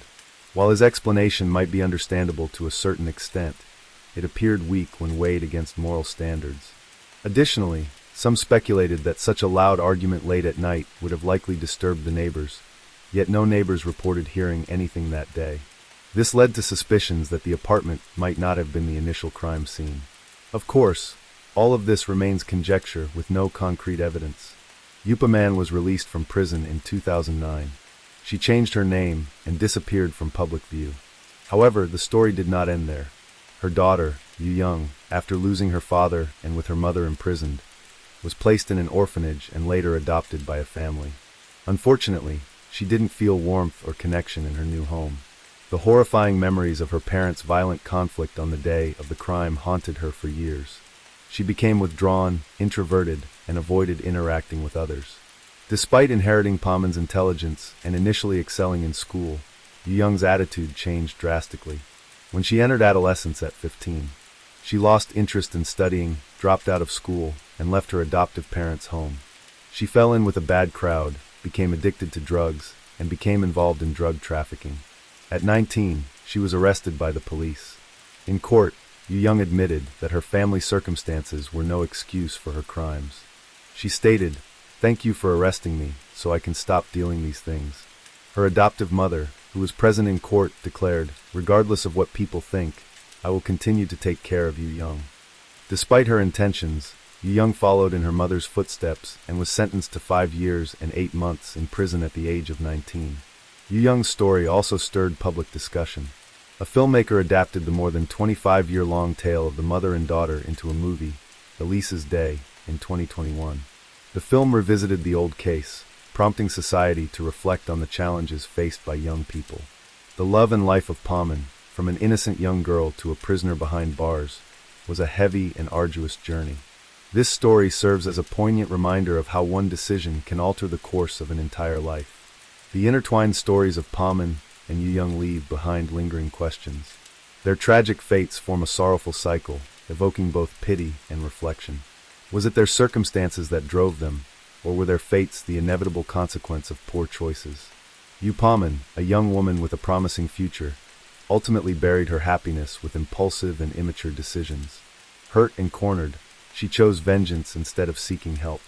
That cruel act not only took another's life, but also destroyed her own and her daughter's futures. Story 4. On a September morning in 1994, the peace of Jiamusi City, Heilongjiang Province, was shattered by a horrifying discovery. Local residents frantically reported to the police station about finding 2 plastic bags containing human legs in the thick bushes along the eastern bank of the Songhua River. Before the news could settle, the suburban Yonghong Police Division received similar reports. More human body parts were discovered scattered throughout the area. Police immediately arrived at the scene. They quickly cordoned off the area and carefully collected the dismembered remains, packaging each part separately for forensic examination. Although many body parts were missing, making victim identification difficult, preliminary examination revealed a heartbreaking truth. These were the remains of 3 victims, a man, a woman, and a child. Investigators suspected they were from the same family. Since the riverbank wasn't the primary crime scene, the investigation faced significant challenges. In the early 1990s, when forensic technology was still rudimentary compared to today's standards, tracking the perpetrator's traces became increasingly difficult. Despite the investigators' best efforts, the case remained a maze without an exit, forcing them to temporarily suspend the investigation. Time passed until June 1995, 9 months after the first case, when another chilling report reached the police. Residents had discovered more plastic bags containing human remains in irrigation ditches among rice fields near a bridge in the southern part of the city. Within less than a year, 4 lives had been taken, putting immense pressure on local law enforcement. Each day that passed without finding the perpetrator added to the growing unease among residents. In the forensics laboratory, experts meticulously pieced together the newly discovered remains. The examination revealed that the victim's head was missing, with only some body parts remaining, including the left chest area. Besides determining that the victim was male, other clues remained elusive. However, veteran investigators with years of experience began forming sharp hypotheses. When combined with autopsy results, what seemed like an unsolvable mystery started revealing new leads. Although the body parts were incomplete, the remaining pieces provided valuable insights into the victim's lifestyle. For instance, the yellowed fingernails matched characteristics of a long-term smoker. The slightly curved spine and developed leg muscles suggested an office worker who spent long hours sitting. Based on bone age, the victim was estimated to be between 32 to 35 years old, standing approximately 5 feet 10 inches to 5 feet 11 inches. Through these deductions, investigators began forming a general profile of the victim. But without facial features, where should they begin? At this point, the police devised a strategy. They broadcast an information request on local television during primetime news, running continuously. Male accident victim currently in hospital. Height approximately 5 feet 10 inches, strong build, with a scar on left wrist. Reward offered for information, contact details provided. Unexpectedly, this broadcast would crack open the case. Shortly after airing, an elderly man called the police number. He identified himself as Mr. Dong, and explained that his son, Dong Dak King, hadn't visited him in several days. He had called both his son's home and workplace, but couldn't reach him, causing him to fear something had happened. Investigation revealed that Dong Dak King was 33 years old, working as a law enforcement officer in Jammu City's judicial system. After his divorce, he lived alone. The last time Mr. Dong saw his son was in late May, when he learned his son had started dating a woman surnamed Run, though he had never met her. Mr. Dong could identify his son through the left wrist scar, a remnant from breaking up a fight when he was cut by a broken bottle. With the information provided, police quickly traced Dak King's residence through household registration records. However, they were met with disappointing news from neighbors. No one had seen Dak King for quite some time. The last sighting was on the evening of June 1st, Children's Day, when he returned home with his girlfriend. Neighbors recalled hearing him call her Sia, remembering her as a strikingly beautiful woman. With Mr. Dong's permission, police broke into the apartment. The scene that greeted them was shocking. The home was not only in disarray, but covered in blood splatters from the living room to the kitchen walls and floors. Small pieces of tissue resembling minced meat were scattered across the floor, creating a horrifying scene. Blood tests confirmed a match with Dong King's blood type. Without doubt, this was the primary crime scene. The urgent task became finding Runcha, Dak King's girlfriend, who might hold crucial information about the case. However, this wasn't simple. Sia was a common name, and police weren't even sure if it was her real name. Still, they maintained hope when they learned the couple had met through a matchmaking service. Investigators began searching through over 200 marriage introduction centers across the city. In the 1990s, before computers were common, manually searching through tens of thousands of paper files seemed nearly impossible. Yet surprisingly, this old-fashioned method yielded results. They found Dong Dak King and Ren Sia's registration at the Waimei Marriage Introduction Center. Using the information and photos from the registration, police narrowed their search to the Dongfeng district. By coincidence, when police arrived to make inquiries, they met an elderly woman visiting residents in the area. Upon seeing the photo, she exclaimed, "Isn't this the third daughter of old Ma from our village?" Finally, investigators felt they were getting closer to the truth. Could this third daughter be Dong Dak King's girlfriend, Ren Sia? As police had suspected, this was indeed an alias. According to the elderly woman, the woman was Ma Yen Hong, a renowned beauty from their village. With her long black hair and fashionable dress, she attracted much attention, but was also frequently the subject of village gossip. Ma Yen Hong was 28 years old from Huaquan County. Despite having been married to a well-off man and having 2 children, she divorced him, dissatisfied with her life. According to the Ma family, after her divorce in 1993, their daughter moved alone to Jammu City to rent an apartment, and they hadn't seen her for nearly 6 months. Her former classmates and villagers described Ma Yen Hong as friendly, always quick to smile, though some found this trait rather flirtatious. Whenever she returned to the village, she wore fashionable clothes, leading to speculation about whether she had found success or a wealthy family. Where was Ma Yen Hong now?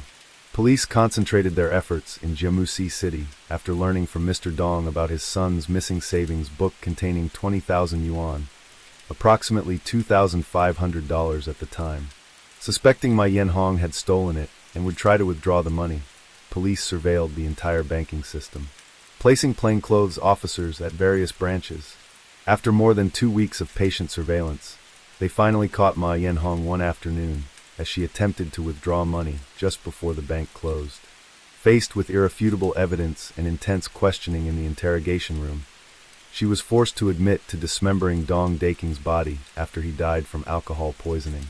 However, she insisted the savings book had been promised to her by Daking. Due to the striking similarities between the dismemberment techniques used in both the September 1994 case and the Dong Daking case, the Criminal Investigation Department decided to investigate them together. When police prepared to deepen their interrogation, perhaps knowing she could no longer hide the truth, Ma Yen-hong suddenly burst into bitter tears. Her painful crying made it seem as if she were the victim. After her crying subsided, she sighed heavily and said, "Well, you can only die once. Whether you kill one person or two, the punishment is the same death. I might as well tell you everything." Through her confession, investigators learned even more horrifying details. During her confession, Yen-hong admitted to both murders. Looking at her appearance, investigators could hardly believe that this woman could single-handedly kill an entire family of 3. Yet the details she revealed painted a picture of cold-blooded brutality. After her failed marriage, Yen-hong had moved to Jammu City to start a new life. Initially, she planned to open a small shop, dreaming of a peaceful and comfortable life. However, lacking business experience, she quickly learned the harsh realities of competition. Watching her meager capital dwindle, she became desperate for money. Financial worries kept her awake at night, constantly searching for ways to make quick money. In this unfamiliar city, Yen-hong had few connections. In these circumstances, she began paying attention to her landlord's family. The landlord, Su Shueli, lived with his wife and young son. They had a spare room for rent to supplement their income. Little did they know that this ordinary decision to rent out a room would lead to their family's tragic end. Initially, Yen-hong didn't use her real name when renting, introducing herself as Wang Nan. She fabricated a tearful story about how she and her husband had been successful in business until he ran away with a waitress, taking their child and all their assets. Left with no choice, she claimed, she had to work at a small shop to make ends meet. When she heard the Su family had a room for rent, she inquired about it. After hearing Ma Yen-hong's pitiful story, the kind-hearted couple showed deep sympathy. They offered to rent her the room for just 50 yuan per month, half the usual 100 yuan rate. In the beginning, the relationship between landlord and tenant seemed harmonious. One evening, Yen-hong approached Su Shueli with a worried expression. "Mr. Su, I'm so embarrassed. The shop owner hasn't returned from purchasing inventory, and I haven't received my salary. I'm afraid I can't pay this month's rent on time. I don't even have money for food now." As she spoke, she let a few tears fall, appearing utterly pitiable. Su Shueli quickly consoled her, and gave her 200 yuan for immediate expenses. To Yen-hong, 200 yuan was insignificant. However, she pretended to be extremely grateful, repeatedly expressing thanks. While Shueli was taking out the money, Yen-hong's eyes fixed on the stack of crisp 100 yuan bills in his wallet. From its thickness, she estimated there must be at least 5,000 yuan. During their conversation, Shueli inadvertently revealed that his family would be taking the noon train tomorrow to visit relatives in the province, returning in about a week, and asked her to watch the house. This information came just as Ma Yen-hong was desperate for money. That night she lay awake, formulating a sinister plan. The next day, August 26th, the Su family invited Ma Yen-hong to join them for breakfast. Seizing this opportunity, she said, "Since you're going on a trip, let me get something to send you off." She hurried to the convenience store and bought 2 bottles of beer. On her way back, she secretly mixed in sleeping pills she had prepared. During the meal, Yen-hong was extremely attentive, serving food and pouring beer while speaking sweet, seemingly sincere words. Soon, the sedatives took effect, and all 3 family members began to lose consciousness. She quickly searched Shueli's pockets, took all his cash, then coldly walked to the kitchen, grabbed a sharp knife, and brutally murdered the kind family. Standing before the 3 bodies in the room, Ma Yen-hong calculated how to dispose of them. Remembering scenes she'd seen on television, she proceeded to dismember the bodies right there, carefully placing the parts in various sized plastic bags. When night fell, she used her bicycle to transport the bags to irrigation ditches in the rice fields and under bridges. Since neighbors knew the Su family was away visiting relatives, no one suspected anything when they didn't see the family for a while. What about Dong Diqing? How did they meet? After murdering the Su family, Ma Yen-hong showed no fear. Instead of fleeing Jammu City, she found a better apartment to live in. Having discovered how easy it was to obtain money through murder, she developed an even darker plan to continue using similar methods for quick profits. This time, she decided to use her beauty, seeking victims through dating. Using the same deceptive tactics, she registered at a matchmaking center under the alias Run Shui. This time, her divorce story changed. She claimed her in-laws were traditionally minded and had thrown her out because she couldn't bear children. This fabricated story earned her the sympathy of the matchmaking staff, who promised to find her a decent man who would ensure her happiness. Whenever a promising man came to the center, they would think of her first. One day, a matchmaker excitedly told Yen Hong about a handsome 5 feet 10 inches police officer who had registered. This was Dong Deqing. Using her beauty and manipulative words, Yen Hong quickly won Deqing's affection. He had no idea that the woman before him was already a seasoned killer. After a brief courtship, she moved into his apartment. Once living together, she began her subtle brainwashing techniques. She would cleverly mention her previous husband's wealth, subtly pressuring Deqing to prove himself financially. Completely off guard, Deqing showed her his savings book containing 20,000 yuan, $2,500, and sweetly promised, "This money will be the foundation of our future." He couldn't have known that this savings book would become his death warrant. In Yen Hong's ruthless mind, the money would soon be hers. She used her familiar method again. On June 2nd, 1995, after an intimate moment, she tenderly told Deqing, "You must be tired," then went to the kitchen to cook 2 dishes and brought out 3 cans of beer from the refrigerator. Without suspicion, Deqing drank the drug beer. When Deqing was unconscious, Yen Hong was searching for the savings book and preparing to kill him when someone knocked on the It was Deqing's colleague. Without missing a beat, my Yen Hong played the perfect girlfriend, inviting him in, serving tea, offering cigarettes, and smoothly explaining, "I'm sorry Deqing had a bit too much to drink." The colleague tactfully left soon after. This unexpected visitor didn't deter her.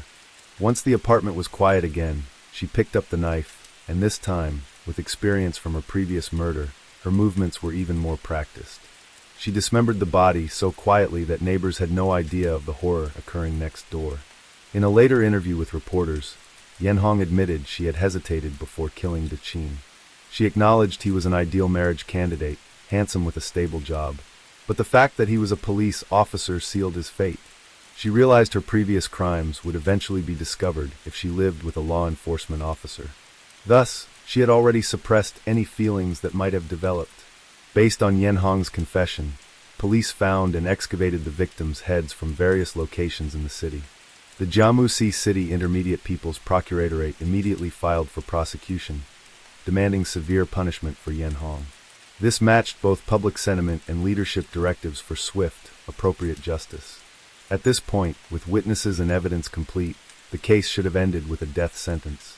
However, during the public trial phase, unexpected complications arose. As a serial killer who took 4 lives, the case drew widespread public attention. However, during the first public trial, Yen Hong suddenly recanted her previous confessions, claiming innocence and stating that her earlier admissions were coerced by police. The defense lawyer for Yen Hong argued, how could a frail woman single-handedly overpower a trained police officer? How could she alone kill 3 members of the Su family? Was there perhaps a third party involved? The court immediately presented evidence showing she had drugged victims before killing and dismembering them. However, her lawyer countered, based on Ma Yen Hong's testimony and chemical analysis of remaining alcohol at both crime scenes, the drug dosage could only make an adult drowsy or semi-conscious at most. Under these circumstances, the likelihood of Ma Yen Hong succeeding alone was extremely low. If she had succeeded, there should have been signs of struggle. Yet police investigations found no such evidence. This raises questions about possible accomplices. The lawyer acknowledged that Yen Hong's actions were heinous and deserved punishment, but argued that rushing to a death sentence while questions remained unanswered could compromise justice and potentially let a larger criminal go free. Ma Yen Hong proved herself a master manipulator during this phase. When the court demanded direct answers about potential accomplices, her responses were deliberately ambiguous, suggesting hidden meanings. She would say things like, "I'll take responsibility for what I did alone," then follow with, "At this point, naming others wouldn't help anyway."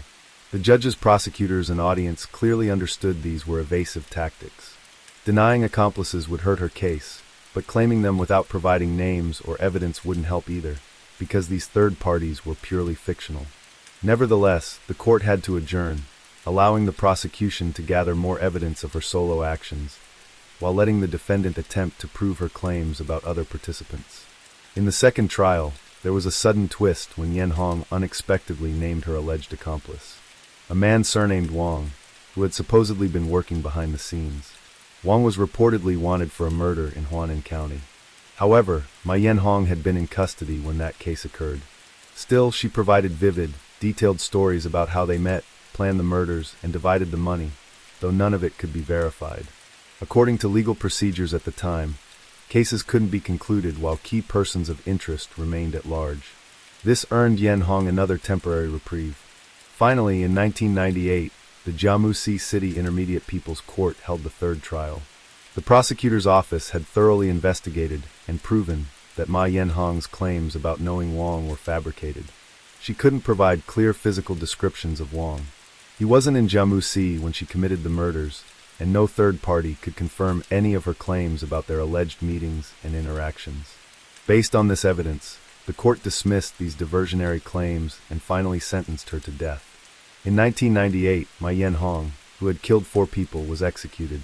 For money, she had abandoned her husband and children, brutally murdered a kind landlord couple and their innocent child, and killed a police officer who had genuinely cared for her. Ma Yen Hong was actually an intelligent woman. She understood how to use her beauty to her advantage. She had every opportunity to take the right path and earn money honestly, but she chose the worst possible route instead. Story 6. On the afternoon of March 13, 2012, in Dianbai County, Kunming City, the local criminal police received a distress call. According to the report, a body of a woman had been discovered in the villa area near Jinshua Road, Dianbai County. Approximately 20 minutes later, the criminal police team quickly arrived at the scene. The informant, Hu Jiangyang, stated that the victim was his younger sister, Hu Ying, a 31-year-old native of Xinli Town, Nashi District, Luzhou City, Sichuan Province. Ying's body was found in a ravine southwest of the villa complex. When uncovered, the body was in a completely curled-up position, dressed in pink pajamas but without shoes. Her hands, feet, and neck were bound with duct tape, and her head was wrapped in a black plastic bag. When the plastic bag was cut open, a cotton towel was found covering the victim's face, soaked in blood. Additionally, large blood stains were visible on the chest area of the pajamas. According to a preliminary autopsy, had been brutally tortured before her death. The way her body was discovered also added to the mystery.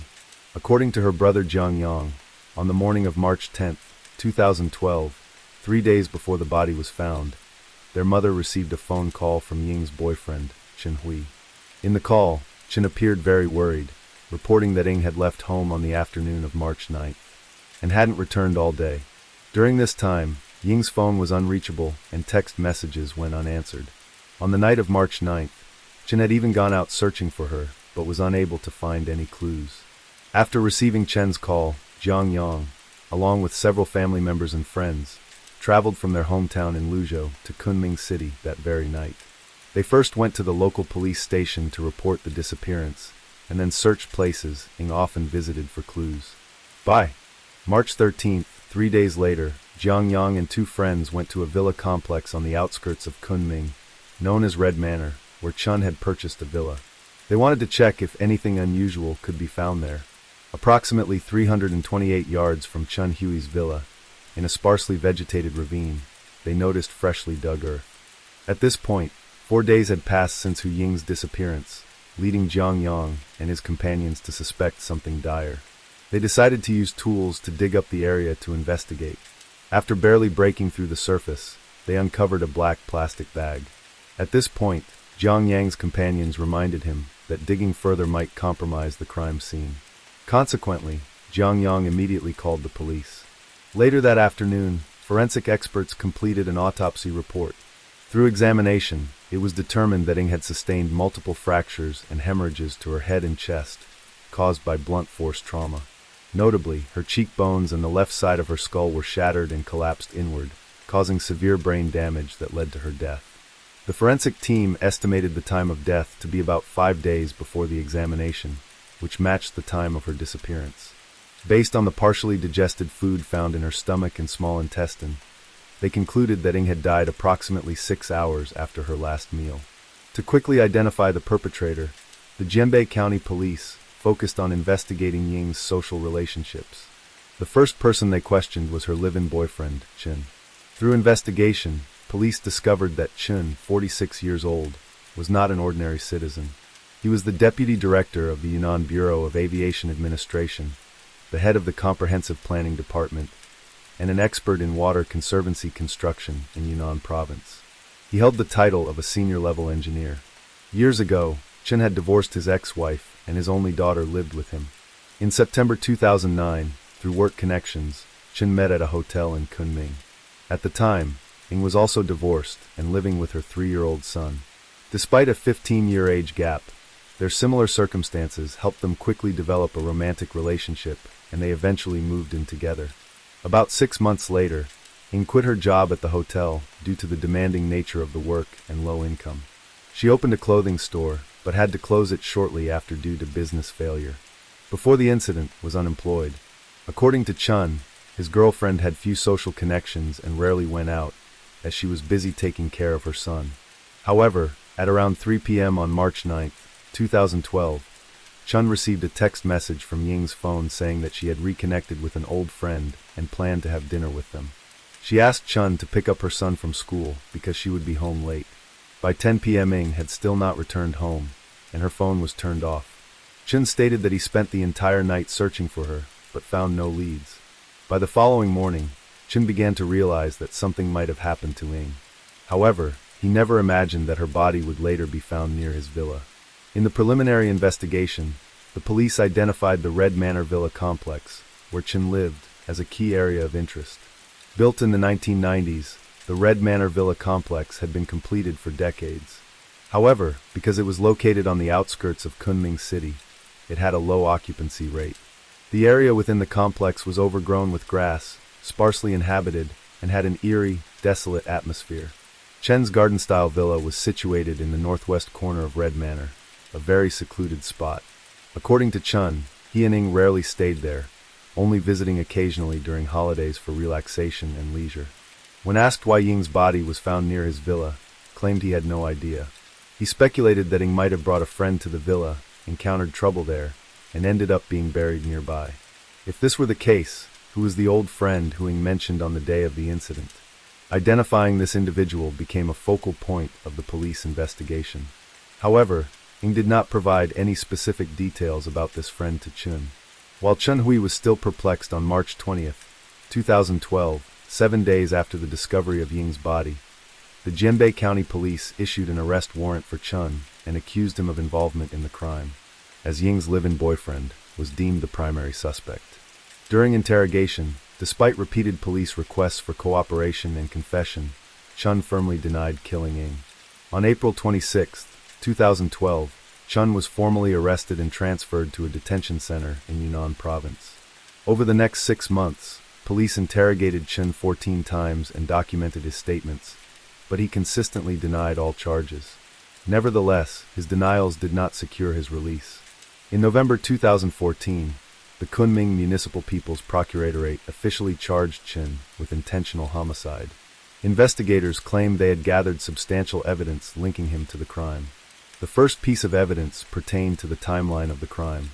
Forensic examination concluded that Ng died approximately 5 days before the autopsy, placing her time of death between the night of March 8th and the early hours of March 9th.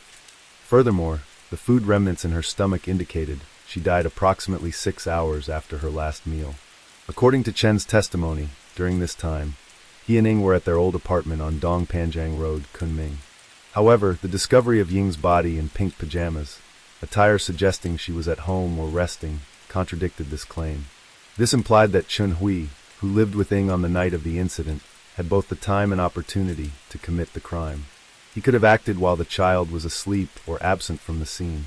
Additionally, investigators uncovered suspicious behavior by Chun after the time of the alleged crime. According to a security guard at the residential complex, Chun returned home around noon on March 9th, driving his car and carrying some items from the vehicle into the house. The guard later left his post, so it was unclear whether Chun took anything else out of the house. Police suspected this trip involved transporting Ying's body. Surveillance footage revealed that at 10:22 p.m. on March 9th, Chen drove out of Kunming via the highway. At 11:31 p.m., he was seen exiting at Jinxiua Highway, approximately 6 miles from the Red Manor Villa complex. At 2:08 a.m. on March 10th, Chen's car re-entered the highway from the Jinxiua entrance. By around 3 a.m., he returned to downtown Kunming. Police speculated that Chen used the late night hours to transport and bury Ying's body. To verify this theory, they conducted a simulation, driving from the highway exit to Chen's villa at Red Manor, digging a burial site, and then returning to the highway. The entire process took 1 hour and 24 minutes, matching the timeline recorded in the surveillance footage. The investigation also raised 2 significant doubts concerning Chen. One involved the message Ying allegedly sent before her disappearance. According to Chen's statement and evidence, he received a text message from Ying's phone at 3:21 p.m. on March 9th. If Ying had indeed sent this message, it would suggest she was still alive at that time. However, this conflicted with the forensic conclusion that Ying died between the of March 8th and the early morning of March 9th. To address this inconsistency, the police extracted the content of the text message and analyzed it word by word. They noticed some unusual phrasing, particularly in the sentence, "Please pick up the child tonight." According to Chen's previous statements, he and Hu Ying were in a live-in relationship similar to marriage. Chen often helped pick up Ying's child, so the overly polite tone in the message seemed out of character for their usual communication style. Additionally, the police discovered that the message was sent through a cell tower in the area of the Maritime Bureau in Panlong District, Kunming. Chen's phone also received the message from the same tower. This indicated that at the time, both phones were within the coverage range of the same cell tower. Telecommunications data confirmed that this cell tower exclusively served the area around the Maritime Bureau building where Chen worked. By reviewing surveillance footage from the Maritime Bureau building, the police found that Chen Hui arrived at his office at 7:45 a.m. on March 9th. At 12:39 p.m., he left the office for about an hour, returning at 1:27 p.m. At 4:36 p.m., Chen left the building alone. However, during this entire period, there was no evidence that Ying had been at the Maritime Bureau building. This suggested that the text message sent from Ying's phone was likely not sent by her. Based on Chen's behavior at the Bureau, police theorized that he had possession of Ying's phone and sent the message to fabricate evidence suggesting that Ying was alive and out having dinner with friends. This was the first suspicion that Dianbai police clarified, but Chen later made an unexpected rebuttal, which will be discussed in detail later. Moving on to the second suspicion, Chen's motive for the crime. According to Ying's mother, the relationship between Chen and Ying started well, but later became fraught with irreconcilable conflicts. One major issue involved Chen's teenage daughter, who was going through a rebellious phase and often argued with Ying. Ying herself was described as having a volatile temperament, which further fueled their conflicts. Caught between the two, reportedly grew increasingly frustrated and resentful of Ying's behavior. Additionally, the police discovered that starting in 2011, a year before the incident, Chen had been involved with another woman. According to Mrs. Shi, a professor at Yunnan University of Humanities, Shi and Chen met on a dating website and began a relationship in early 2012. On February 28, 2012, just about 10 days before Ying's death, even took Mrs. Shi to a hotel in Kunming for a date. Mrs. Shi testified that their relationship continued secretly even after Ying's death. Based on this information, Dianbai police speculated that Chen's feelings for Ying had significantly waned, and he might have wanted to end their relationship as soon as possible. Meanwhile, a friend of Hu Ying stated that she was unwilling to let go of the relationship. As a full-time mother who was unemployed, Ying needed security for herself and her son. Therefore, she repeatedly asked Chen to marry her, but he refused with various excuses.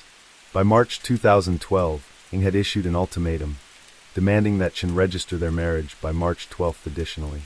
Ying demanded that Chen transfer ownership of a property in the district to her and write a promissory note for 500,000 yuan as compensation in the event of a breakup. She warned that if Chen refused, she would expose his financial dealings. Through their investigation, the police discovered that Chen Hui, as a civil servant in the Maritime Bureau, managed funds amounting to 10 billion yen annually. Ying's threats posed a significant risk to his career and personal reputation. Police believe this threat was strong enough to serve as a motive for murder to silence her. However, Chun and his defense attorney presented unexpected arguments during the trial. Facing the prosecution's accusations, Chun remained calm. According to media reports, he even smiled as he entered and exited the courtroom, greeting attendees proactively. Before officially presenting his defense, made a strong statement. "I am an intellectual who has never taken a life, not even of a chicken, let alone a human being. I hope the police will soon find the real culprit, and the court will clear my name." Chen's confidence incited outrage from Ying's family, leading her brother to angrily interrupt the proceedings. After police intervention, Chen continued to assert that his relationship with Ying was harmonious. He described Ying as a family-oriented woman, 15 years younger than him, and said being with her was the greatest joy of his life. While acknowledging conflicts between Ying and his daughter, argued that these disputes did not damage their relationship, let alone provide a reason for him to kill her. Regarding his relationship with Mrs. Z, Chin admitted to emotional infidelity, but denied having a physical affair. He further claimed that he and Ying were preparing to marry, and had already obtained documents verifying their marital status. As for Ying's alleged threats, dismissed them as speculative claims from the police. He argued that the authorities had failed to provide sufficient evidence to substantiate the accusations. Chen's lawyer also criticized the police for relying on a presumption of guilt. They pointed out that the police concluded Ying's death occurred on the night of March 8th, or the early hours of March 9th. However, the defense argued that this conclusion was inaccurate and lacked rigor. The forensic report only stated that the time of death was approximately 5 days before the autopsy, without providing a specific time frame. Typically, 5 days prior could mean 4, 5, or even 6 days earlier. If it were 4 days, the time of death could have occurred during the daytime on March 9th, a period when Chin was reportedly at his office at the Maritime Bureau for most of the day. This would mean he had no opportunity to commit the crime. Regarding the disputed text message, the defense argued that the police's conclusion that the message was fabricated based on both phones connecting to the same cell tower was unfounded. According to information from the Yunnan Telecommunications Company, the cell tower at the Maritime Bureau did not exclusively cover the building, but also nearby streets and shops. Additionally, the tower's coverage area overlapped with several other towers. Therefore, if ING was in the vicinity of the Maritime Bureau, but not inside the building, her phone could still connect to the same tower. Thus, the fact that both phones connected to the same cell tower does not prove that both devices were under Chen's control. The lawyer concluded, if the message was indeed sent by Ying on the afternoon of March 9th, the police's conclusion that she died on the night of March 8th or the early hours of March 9th is unconvincing. Based on the analysis of the text message and its timing, it is highly likely that Ying's time of death was on the evening of March 9th. Next, Chen's lawyer addressed the allegations about his client's movements following the incident. According to testimony from the residential complex's security guard and highway and trance surveillance footage, Dianbai police deemed Chen's actions highly suspicious. However, Chen explained that around noon on March 9th, he did briefly drive home. He stated he only brought a box of tea and a box of liquor, gifts from a friend, into the house.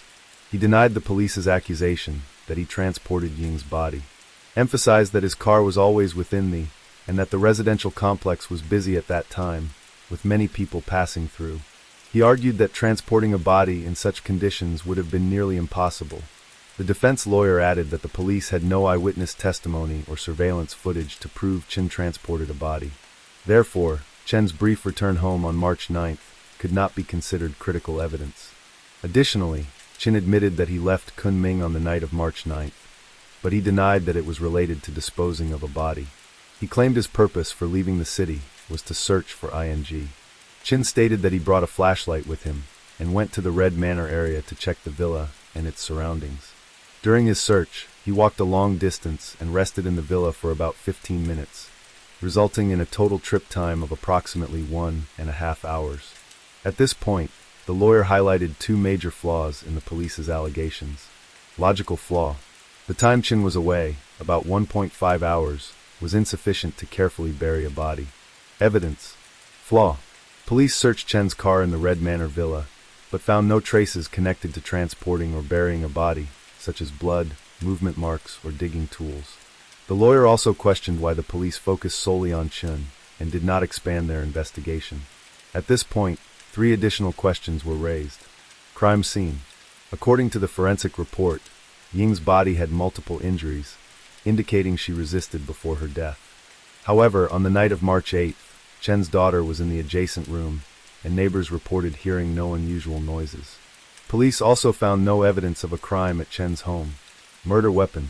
Forensics determined that Ying was killed by a blunt object, but police neither found the weapon nor identified its type or origin. Investigation scope. The lawyer questioned whether the investigation had overlooked other potential suspects or evidence in the case. The text message about the old friend mentioned that she was going to meet an old friend for dinner. However, the police neglected the possibility of investigating this friend and instead focused solely on the assumption that Chun was the perpetrator. Despite strong counterarguments, Dayeen Bay police remained convinced that Chun was the prime suspect. They presented another critical piece of evidence. On the duct tape used to bind Ying's body, forensic technicians found 6 fingerprints and 3 palm prints. Upon analysis, all the prints matched Chun, including 2 that had traces of blood. This evidence contradicted Chen's statements and made it difficult for him to completely deny the accusations brought by the prosecution. The fingerprints and palm prints with blood on the duct tape were key evidence in the case. 1 bloody fingerprint was found on the smooth surface of the tape wrapped around Ying's legs, matching the left thumbprint of Chun.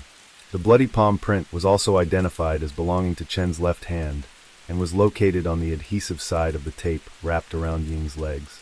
Through meticulous analysis, police determined that the fingerprints and palm prints were found on multiple layers of the tape, indicating Chen's hands had repeatedly handled the roll during the wrapping process.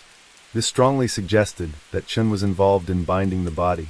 Notably, the presence of blood on the fingerprints indicated that the blood had already been on Chen's hands when the prints were made on the tape. In other words, Chen's hands were bloody while wrapping the tape, implying he was directly involved in either injuring Ying or handling her body. This was highly compelling evidence.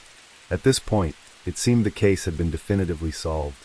However, Chen countered by arguing that the fingerprints on the tape did not directly prove he was the perpetrator. He claimed that the fingerprints could have been left during prior use of the tape at the villa. According to Chun, a few days before the incident, he and Ying had visited the villa. At that time, he planned to take a blanket from the bedroom back home for washing. However, after Ying suggested washing it at the villa instead, he stopped and rewound the tape as it had been. He speculated that the perpetrator might have used the same roll of tape to bind the body, leading to his fingerprints being found on it. The lawyer representing Ying's family dismissed Chen's argument as implausible and unreliable.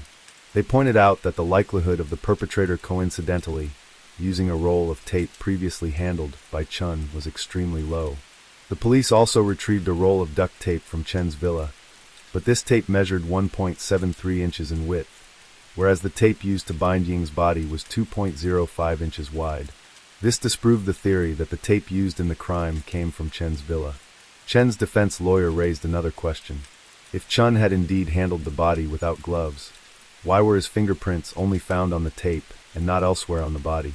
The lawyer suggested this could indicate that someone had deliberately planted Chen's fingerprints on the tape to frame him. The police dismissed Chen's claim, asserting that he was attempting to mislead the investigation.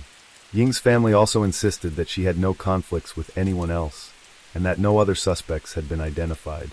Based on the evidence, particularly the bloody fingerprints, the Kunming Municipal People's Procuratorate officially charged Chun with murder in November 2014. On May 19, 2015, the Kunming Intermediate People's Court finally delivered its verdict in Chen's case. The court ruled that the evidence presented by the prosecution to convict Chen of murder was not compelling enough and lacked exclusivity to rule out other possibilities. As a result, the charges could not be substantiated. In its ruling, the Kunming Intermediate People's Court analyzed the prosecution's allegations in detail and identified 4 major issues. Unclear crime scene. The court found that the exact location where Ying was murdered had not been clearly established. While Jianbai police speculated that the victim might have been killed at Chen's home, there was no concrete evidence to support this theory. Moreover, while the fingerprints on the duct tape indicated that Chen had handled the material used to bind the body, police lacked direct evidence proving that the binding occurred at his residence. Uncertain time of death. The court also highlighted significant controversy over Ying's time of death. The forensic report estimated that she died approximately 5 days before the autopsy, but this time frame was vague and imprecise. Without a definitive time of death, it was impossible to conclusively link Chen's movements during that period to the crime. Lack of a clear murder weapon. While the forensic report concluded that died from blunt force trauma, the police did not identify a specific weapon. The prosecution also failed to establish any connection between the weapon and Chen, or explain the precise mechanism of injury. Unclear motive. Although the prosecution argued that Chen had a motive to kill Ying due to financial and personal conflicts, this was insufficient to prove he murdered her. The court determined that the prosecution failed to present direct evidence linking Chen to Ying's murder. The existing evidence only demonstrated that Chen had come into contact with Ying's blood and left fingerprints on the duct tape. However, this was not enough to conclusively identify him as the perpetrator. The prosecution's chain of evidence contained significant gaps, making the accusations unconvincing. As a result, on May 19, 2015, applying the principle of innocent until proven guilty, the Kunming Intermediate People's Court ruled that the charges against Chen were unsubstantiated. He was declared not guilty and released immediately in court. After his release, Chunhui expressed joy and gratitude, thanking the judicial system for holding his legal rights and demonstrating fairness in the law. However, the case remains unresolved with many unanswered questions, such as where was Ying murdered? What was the time and method of the crime? Who tied and buried her body? Are there potential suspects who have not been thoroughly investigated? While Chen filed for the reinstatement of his civil servant status, Ying's family was dissatisfied with the court's decision. The Kunming Municipal People's Procuratorate also disagreed with the ruling and filed an appeal to the Kunming Intermediate People's Court on June 9, 2015. However, during the appeal process, the Yunnan Provincial People's Procuratorate concluded that the Kunming Municipal People's Procurator's appeal lacked reasonable and sufficient grounds. Ultimately, they decided to withdraw the appeal. On November 2, 2015, the Yunnan Provincial Higher People's Court upheld the original verdict of the Kunming Intermediate People's Court, remained declared not guilty. Dear viewers, when the final verdicts are issued, the truth still remains shrouded in a thick veil of mystery. Hu Ying's case has left a lasting scar on the minds of her grieving family and society. Although the legal conclusion declared Chen Hui innocent, doubt and sorrow linger on. This case did not end with a verdict. Instead, it opened countless questions about the nature of truth and the responsibility to seek justice. Perhaps the answers to these mysteries will remain forever hidden, along with the memories of a life lost.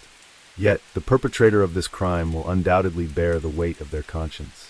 As the rain gently falls and the night grows deeper. Story 7. On the morning of January 24, 2012 in China's Guangxi Province City, the second day of Chinese New Year, while festive firecrackers could still be heard echoing through the streets, an elderly resident was taking his usual morning walk in a village about 6 miles from the city center. As was his habit, he stopped by his vegetable garden to check on his crops. From a distance, the lush green rows of vegetables filled him with satisfaction. However, his contentment was cut short when his eyes caught sight of an unusual dark object in the corner of the garden. As he approached, the sight before him left him frozen in horror. A woman lay motionless on the ground, wearing a black long-sleeved sweater on her upper body, but completely unclothed from the waist down. Witnessing this horrifying scene, the elderly man rushed to seek help from nearby residents. Within half an hour, the Criminal Investigation Department of the Qingshu District Police Bureau arrived at the scene to begin their investigation. The victim appeared to be a young woman in her early 30s with no signs of life. The forensic examiner's preliminary assessment suggested that death had occurred within the past 12 hours. Notably, there were multiple wounds on her head caused by a blunt object, rendering her face unrecognizable. Given the state of undress, investigators couldn't rule out the possibility of sexual assault followed by murder to eliminate witnesses. The investigators discovered several significant details. The victim wasn't wearing shoes, and there were no signs of struggle around the body. This suggested that this wasn't the primary crime scene. In nearby bushes, they found a broken jade bracelet, likely belonging to the victim. Interestingly, she was still wearing other jewelry, indicating that robbery wasn't the motive. The wailing police sirens drew an increasingly large crowd of curious onlookers. Whispers spread through the gathering. A murder on New Year's. What terrible luck! Despite questioning local residents, no one could identify the unfortunate woman. The investigators faced a crucial question. Who is this woman and why was she here? Immediately, a special task force was established to investigate the case. While waiting for the autopsy results to identify the victim, police simultaneously began reviewing all missing person reports filed within the city limits. However, with such a broad search area, identifying the victim proved challenging. A crucial lead was discovered when the technical team reviewed surveillance camera footage from the village road over the past 24 hours. At 3:45 a.m. on January 24th, approximately 165 feet from where the body was found, cameras captured a vehicle stopping by the roadside, coming from the direction of the city. The vehicle's hazard lights were on, and its automatic trunk opened. Through the camera, a shadowy figure could be seen getting out of the car, and about 10 minutes later, this person returned to the vehicle and quickly drove away in the same direction they came from. All these actions were highly suspicious. The investigators boldly hypothesized that this could be the vehicle the killer used to transport and dispose of the victim's body. Unfortunately, heavy rain had fallen early that morning, making the roads slick and wet. Combined with the reflection from streetlights, this made the surveillance camera footage unclear. As a result, police couldn't identify the license plate or the exact color of the vehicle. Even the mysterious person's actions after leaving the car were in the camera's blind spot. The only lead the police had was that it was a dark-colored SUV. However, in Nanning City alone, there were thousands of vehicles matching this description, making the investigation increasingly difficult and complex. When the investigation seemed to hit a dead end, a police station in Qingqiu district provided the criminal investigation team with information about a report. Early that same morning, around 5 a.m. at this police station, an officer finishing his night shift was preparing to go home when two men rushed in to file a report. One of them explained that around 10 p.m. the previous night, his wife had gone out to buy medicine but hadn't returned. They said they had been driving around searching from 2 a.m. until the time they came to report, but had found no trace of his wife. Through investigation, it was learned that the reporters were the husband and brother of the missing woman. The brother in particular showed extreme concern about his sister's sudden disappearance. He was certain that his sister wasn't the type to leave without saying goodbye. Moreover, it was during the New Year holiday the family had just reunited, and she had a 1-year-old son. There was no reason for her to leave like this. Unfortunately, at that time, less than 12 hours had passed since her disappearance, so the police only recorded the information and suggested the two men go home and wait, thinking the woman would return on her own. However, this missing person report became an important puzzle piece, helping the task force quickly connect various details. The time of death of the body found in the vegetable garden perfectly matched the time woman went missing, and the age of the victim was also similar. There was a high probability this was the same person. Through verification, the missing woman was identified as Chun Xiaowei, 36 years old. Immediately, police contacted the woman's family to identify the body. The next morning, in the somber atmosphere of the morgue, Xiaowei's brother, sister, and husband were present to identify the body. Although the victim's face was difficult to recognize due to disfigurement, her sister Qin Xiaoxia immediately recognized it was her sister. Additionally, the broken bracelet found at the scene and the jewelry on the victim's body were all confirmed by the family as belonging to Xiaowei. For additional verification, police conducted DNA comparisons between the body and family members. The DNA results matched completely, officially confirming initial suspicions. The victim was Chun Xiaowei, the missing woman. The autopsy results showed that Xiaowei died from severe head trauma caused by external force. A notable detail was that although the victim had sexual relations within 12 hours before death, there were no signs of beating or rape on her body. This suggested it might have been consensual activity. However, was the killer's deliberate exposure of the victim's lower body meant to send some message to investigators? In the morgue, Xiaowei's family couldn't contain their grief, sobbing uncontrollably at their loved one's tragic death. After they calmed down, police took their statements. Sister Xiaoxia reported that on New Year's Eve, the night of the murder, she had stayed at her sister's home until 10:30 p.m. She clearly remembered that her sister had prepared an elaborate feast that evening, was in good spirits, and showed no unusual behavior. According to her husband Huang Ji's account, after everyone in the family had left around midnight, their 1-year-old child suddenly developed a high fever, and Xiaoyi rushed out to buy medicine. Noticing she had been gone for over an hour without returning, he worried and called her repeatedly, but she didn't answer. He wanted to go out and look for his wife then, but because their young child was sick with fever, he had to stay home and wait longer. He thought that because it was New Year's and midnight, nearby pharmacies might be closed, so his wife had to go further to buy medicine.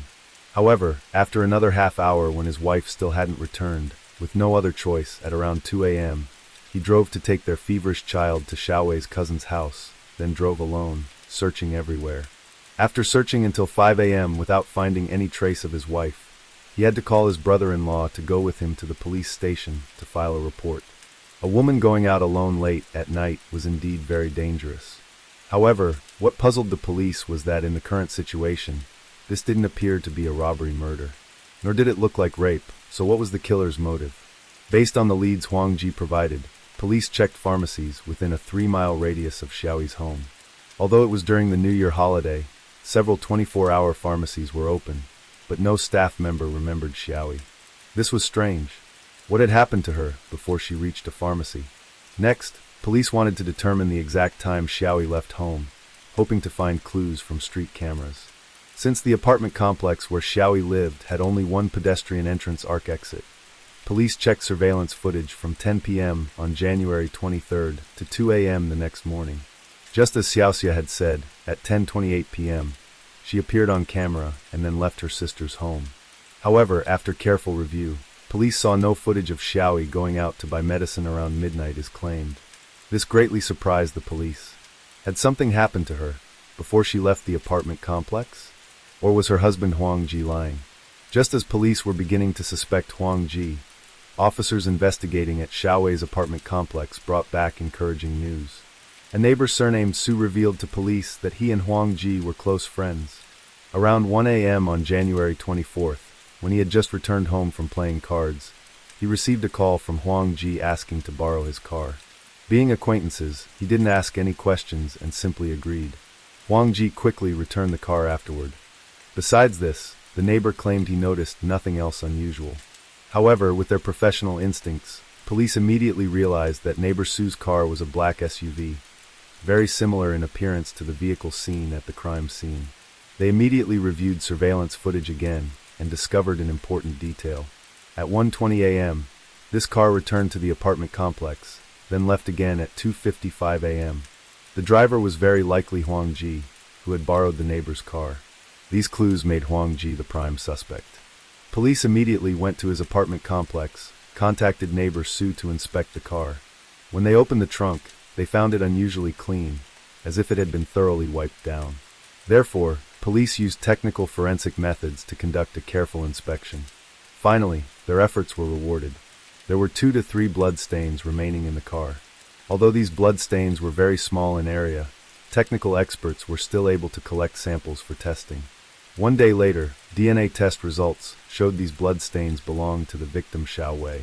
At this point, Huang Ji officially became the prime suspect in the case.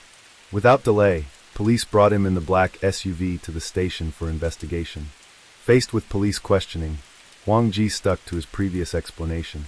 But when asked where he had gone to look for his wife, and why he didn't use his own car but borrowed the neighbor's car instead, his answers were unclear. Moreover, during this process, he couldn't control his shaking legs, and his eyes were filled with anxiety. These details in the eyes of experienced police officers were clear signs of lying. While Huang Ji was trying to buy time, police had gone to his and Xiaowei's home, as they suspected this might be the primary crime scene. Indeed, although nothing appeared unusual to the naked eye in the room, under luminal testing, police quickly discovered blood spatter and drip patterns on the living room floor, bathroom, and door frame. Tests showed all blood belonged to Xiaowei. Faced with irrefutable evidence, Huang Ji could no longer defend himself and was forced to confess. However, this result was unbelievable to Xiaowei's family, especially her brother. He insisted this was impossible. He said his sister and brother-in-law had been married for 7 years, and from when they were dating until now, he had never seen them argue. Moreover, his brother-in-law treated Xiao Wei and her entire family very well. How could he possibly be a killer?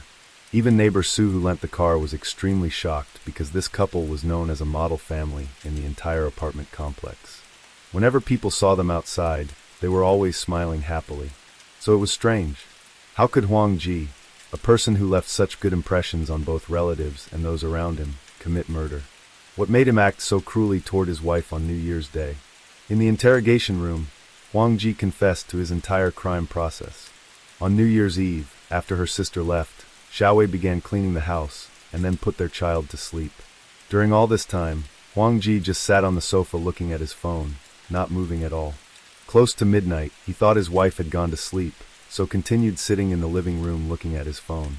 Unexpectedly, his wife came out from the bedroom at this time. When she saw her husband still engrossed in his phone, Xiaowei grabbed it, wanting to see what had him so captivated. The images and messages that appeared on the screen made her blood boil. Before her eyes was a nude photo of a woman. As she scrolled through, she discovered more provocative images this woman had sent to her husband. The flirtatious messages between them were like knives stabbing into her heart. There was no doubt her husband was having an affair, and this wasn't the first time Xiaowei had discovered this. In a fit of extreme anger, she slapped Huang Ji hard across the face, making his ears ring. She threw the phone at him, her voice dropping with contempt. "I won't endure this anymore. I'll let everyone know how fake you are." Hearing these words, Huang Ji panicked. He was actually a very prideful person who didn't want to have to bow his head before relatives and colleagues in the future.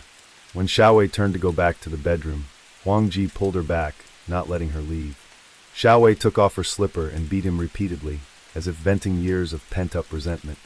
She hit harder and harder, and during the struggle, she pushed Huang Ji down onto the TV cabinet.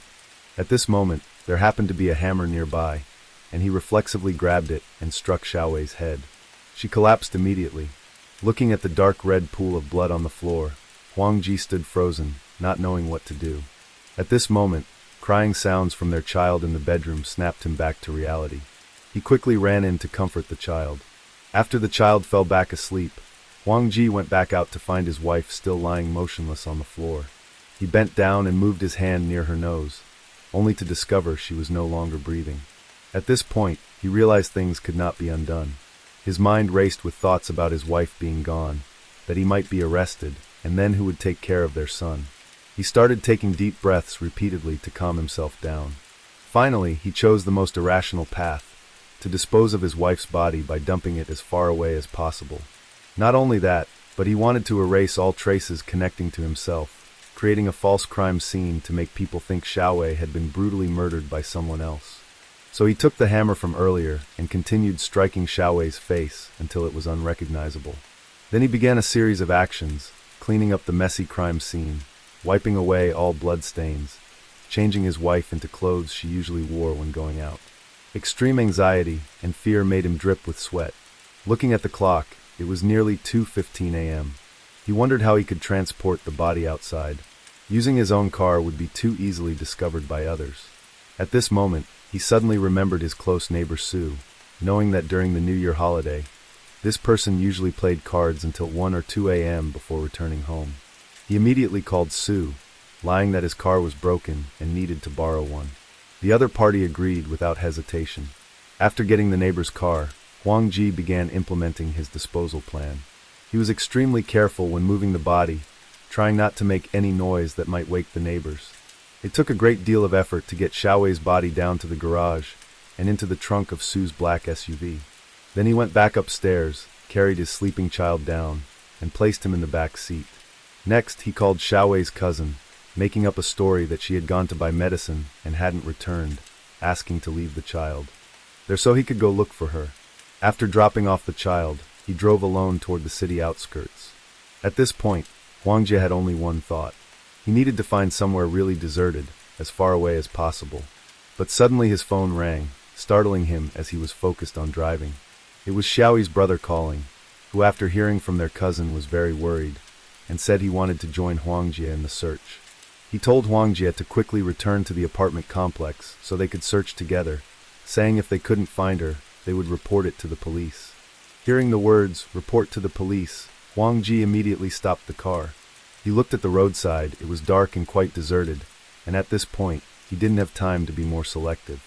He quickly dragged the body onto a small path and removed Xiaowei's pants.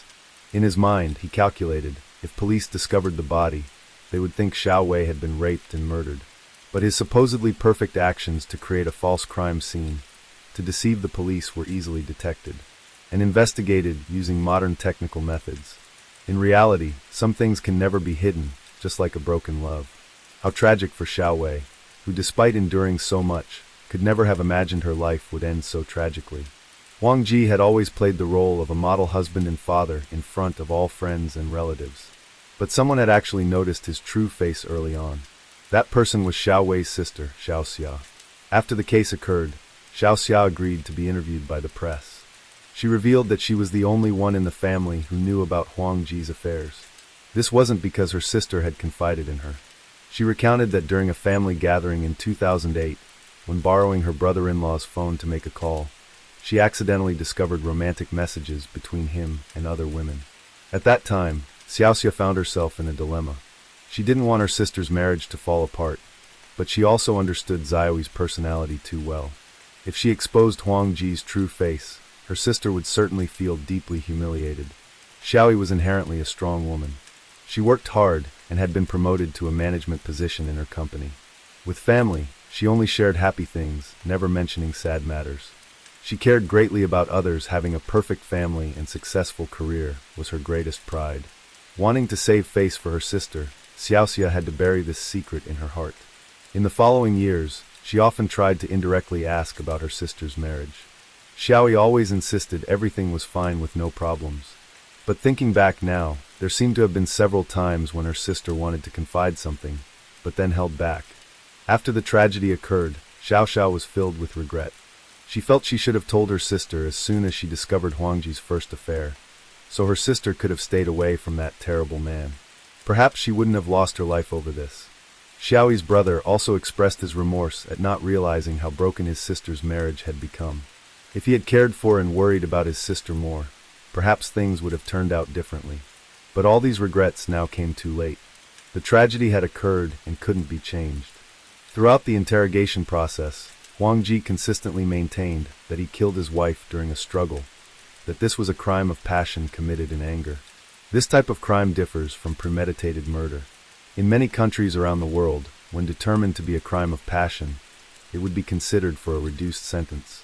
However, in China, this distinction is not yet legally recognized. In 2013, the Nanning Intermediate People's Court in Guangxi Province delivered its verdict. Wang Ji was found guilty of intentional homicide and sentenced to death with a 2-year reprieve. Faced with this sentence, Wang Ji did not appeal. Perhaps deep down, he understood that the remorse and guilt over his wife's death could never be compensated for. He could only use his remaining life to pay for his crime. Qin Xiaowei's tragedy leaves behind painful lessons about marriage and love. In today's world, women need the courage to face the truth, no matter how painful. Rather than choosing endurance and concealment to save face, they should stand up strongly to protect themselves. Because an unhappy marriage is more painful than being alone, and silence can sometimes lead to unforeseeable consequences. Now, how will their young child face life? How can they accept the truth that their father took their mother's life on what should have been a joyous New Year's Eve? These are questions no one can answer, and they will also be the torment that follows Huang Ji throughout his remaining years in prison. Story 8. The bitter cold of late December had already settled deep into the cracked sidewalks and iron gates of West Philadelphia. Row houses stood tightly packed together like a defense line against the creeping dark, their windows fogged with condensation from space heaters and oil-burning stoves working overtime. On the corner of 816 North Lex Street, a 2-story, worn-down building sat quietly in the shadows of a city on the edge of the millennium. Inside that house, 10 people were gathered, young men mostly, a couple of women, some of them friends, others barely acquainted. The place was known on the street as a drug house, but not a chaotic one. There was a code among those who came and went, a balance struck between commerce and community. People who knew the game came there to buy. Others came to crash for the night or to escape the tension of the outside world. It was December 28, 2000, just days before the turn of the new year. Hope was thin, and for many in the city's most neglected neighborhoods, it wasn't something that came easy. There was a sense, felt but rarely spoken, that nothing new ever came to these streets but more of the same. More crack, more betrayal, more gunshots in the dark. Around 10:45 p.m., the hum of muffled television, quiet conversation, and the occasional pop from a cigarette lighter filled the house. In one room, someone was rolling a blunt. In another, a few men talked softly about money owed and product moved. There was tension in the air, but nothing out of the ordinary, until a knock at the front door broke the rhythm. It wasn't a hard knock. It was precise. 3 fast raps, pause, 2 more. It was a code. Someone familiar. One of the residents, thinking nothing of it, opened the door. 2 men pushed their way in. They were dressed in black, their faces partially obscured by hoods. Each held a semi-automatic weapon, and neither hesitated. Within seconds, they moved into the front room, shouting commands, pushing people to the floor, herding them into the back like cattle. "Where the fuck is the money?" one of them yelled. The people inside, some high, some already slipping into panic, didn't answer quickly enough. Gunfire erupted. It was sudden, brutal, and precise. A semi-automatic barrage that turned that quiet West Philadelphia row house into a war zone. 10 people were shot, most at close range. 7 died instantly, crumpled over one another on the floor, in the hallway, on the sofa. 3 others were critically injured. And then, as quickly as they came, the shooters vanished into the winter night. The neighborhood, always half listening for trouble, exploded in response. Doors slammed. Lights turned on. Someone called 911, their voice trembling as they described what they'd heard. Automatic gunfire, dozens of rounds, people screaming, then silence. Philadelphia police arrived within minutes to a scene that would haunt even the most seasoned detectives. Blood coated the floors. Bodies lay still, some already cold, others barely alive. Bullet holes marked the walls like silent witnesses. It wasn't just a shooting. It was a slaughter. The Lex Street Massacre, as it would soon be known, became the largest mass murder in the city's history. Detective Stan Balzano was one of the first on the scene. In his 20 years on the force, he had seen stabbings, executions, domestic massacres, but nothing like this. Nothing so casual, so cold, so final. He stepped into the narrow hallway, his boots sticky with drying blood, and looked over the bodies. Teenagers, young adults, some barely old enough to vote. He looked back at the door, still swinging slightly on its hinges, and whispered under his breath, "What the hell happened here?" The following morning, Philadelphia awoke to horror. News of the mass killing had spread fast, leaping from neighborhood whispers to radio broadcasts, from bulletin boards to national headlines. West Philly bloodbath, one station called it. Lex Street Massacre, 7 dead, 3 critical, declared the evening news. The scene outside 816 North Lex Street was chaotic. Yellow police tape cordoned off the block. Patrol cars, crime scene units, and news vans crowded the narrow street. Reporters jostled for position, shouting questions at stone-faced detectives who offered no answers. The city had seen its share of homicides. Philadelphia was no stranger to gun violence. But this was something different. Inside the building, the forensic team worked in silence. Every room was a gallery of trauma, bullet casings scattered across the floors, drug paraphernalia littering tables. Encounters, blood spatter, mapping the violence with mathematical precision. The victims had been shot execution style, many in the head, some multiple times, all within close quarters. Detective Balzano stood in the living room, arms crossed, lips pressed into a thin line. He had identified 5 of the 7 deceased already. Street names mostly, known players in the local drug scene, small-time dealers with petty beefs and histories of nickel-and-dime arrests. The other 2 were harder. One was a young woman, maybe 17, no ID. The other was a man with no criminal record, perhaps just in the wrong place at the wrong time. "What do you make of it?" asked Detective Ronnie Fields, Balzano's partner, a younger, sharper presence, still early in his career but already hardened by the job. Balzano rubbed his temple. Too clean. Too fast. This wasn't personal. This was a message. To who? Balzano pointed to a bullet hole in the wall. Center mass height, a clean group. Whoever did this came to kill. Not scare. Not rob. And not by accident. But even as Balzano spoke, other detectives began to spin a theory. Maybe it was a robbery gone wrong. Maybe it was a turf war. The house had a reputation. Drugs were sold here daily. That night, 10 people had gathered, maybe for a party, maybe for business, maybe for both. Someone could have come for a stash and snapped when they didn't get it. Still, something about that explanation didn't sit right with Balzano. Down at the crime lab, ballistics began their slow grind. Investigators recovered dozens of shell casings from 2 weapons, likely 9mm handguns, both semi-automatic. No signs of forced entry. No clear motive. and no eyewitnesses willing to talk. In West Philly, silence wasn't cowardice, it was survival. Even among the surviving victims, information was scarce. The three who had made it out alive, barely, were in critical condition. One was unconscious, clinging to life in the ICU. The other two, sedated and traumatized, weren't in any condition to testify. Still, the police knew time was running out. The killers had vanished into the night, but someone, somewhere, knew something. Back at the 19th District Precinct, community pressure was mounting. The mayor had called a press conference. The commissioner demanded results. And from every television in the city came the same narrative. The police had no suspects, no motive, no clue. But in the alleys and corners of West Philadelphia, a different story was unfolding. The streets were talking, but not to the cops. Word was that the shooting wasn't about money. It wasn't even about drugs. It was about revenge, a feud that had been brewing for months, maybe longer. Someone had felt disrespected. Someone wanted to make an example. In a dark corner of a Kensington row house, a name surfaced, Dawood Bey, 29 years old, a former drug dealer with a record as long as Broad Street. Quiet, calculated, known for his temper. But he wasn't a random name. He was the half-brother of Kareem Bey, a man who had a long-standing beef with one of the victims from the Lex Street house. A few weeks earlier, Kareem had been humiliated, robbed at gunpoint, stripped of his stash, and left naked in a back alley. No one claimed responsibility, but everyone in the neighborhood whispered that it was Hakeem Graves, one of the men shot dead in the massacre.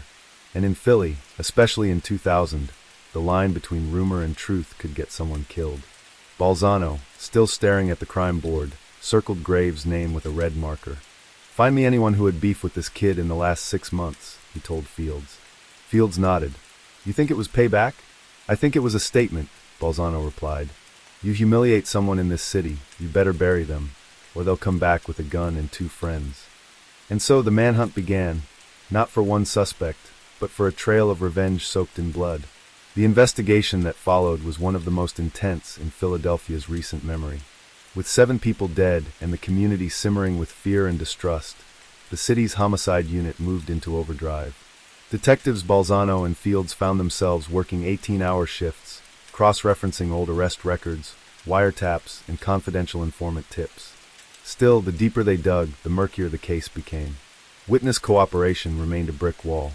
Fear in the neighborhood was palpable. Nobody wanted to talk, not to police, not to journalists. Residents of North Lex Street had seen what happened to people who talked.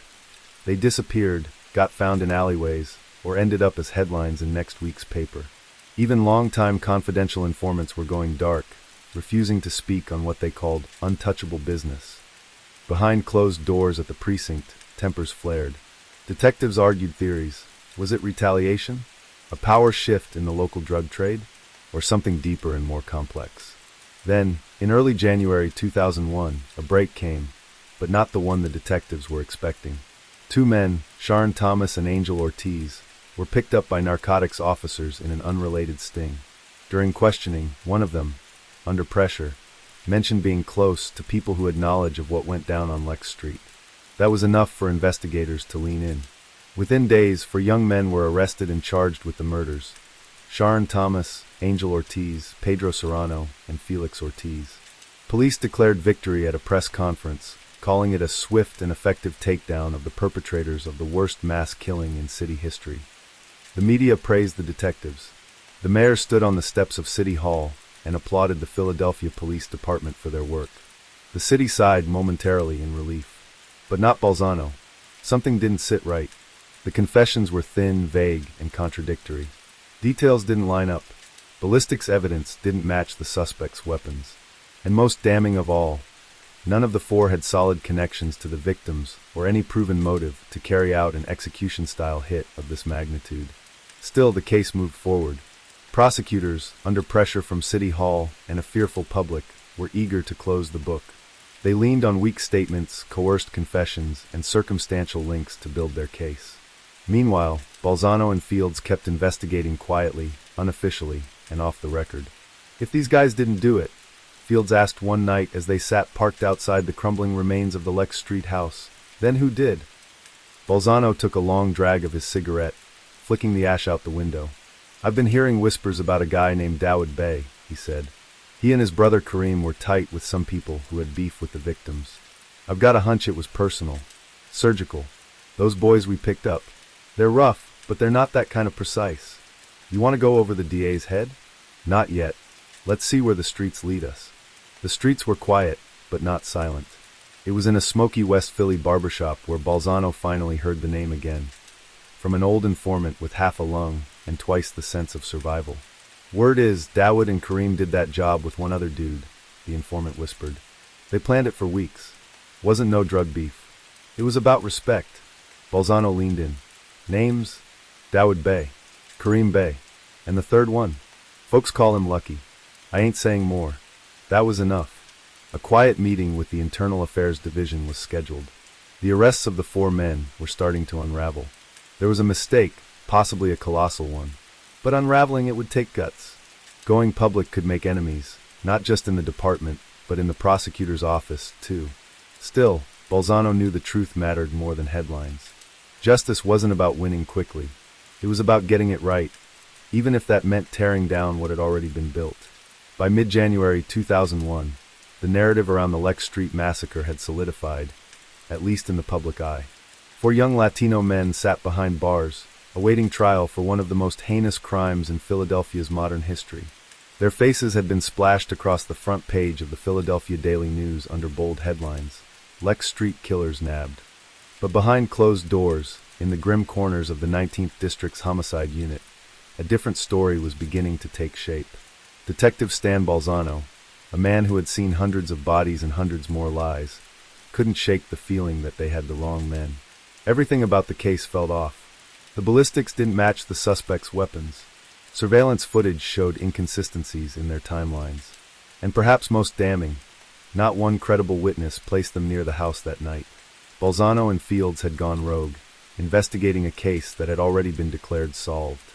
They sifted through cell phone records, interview transcripts, and street tips, building a shadow file the department didn't want to see. That file, though unofficial, was growing heavier by the day, and every new lead pointed back to the Bey brothers, Dawood and Kareem. In a basement storage room turned makeshift war room, Balzano had strung photographs and notes across a corkboard. In the center, a map of West Philadelphia, with red string tying together known associates, drug corners, and victims. On the map, a name kept surfacing, Lucky. Lucky was a ghost. No real name, no address, just a whisper among low-level dealers and neighborhood corner boys. But according to 2 separate confidential informants, he had been there the night of the massacre. Not as a bystander, as a trigger man. Fields tapped the map. This guy Lucky, if he's the 3rd shooter, and we prove he exists, we can blow this whole thing open. Balzano nodded. But we need more than whispers. We need a voice. A voice they'll listen to in court. It came, unexpectedly, in the form of a jailhouse snitch. An inmate who claimed he shared a cell with Kareem Bey at the Kern-Fromhold Correctional Facility. The informant, hoping to shave a few years off his sentence, told investigators that Kareem had confessed to the shooting. Man said he had to do it, the informant claimed. Said they got robbed, disrespected by one of the dudes at the Lex Street house. Said it was about pride. According to the snitch, the plan was simple. Dawood, Kareem, and Lucky scoped out the house days before the hit.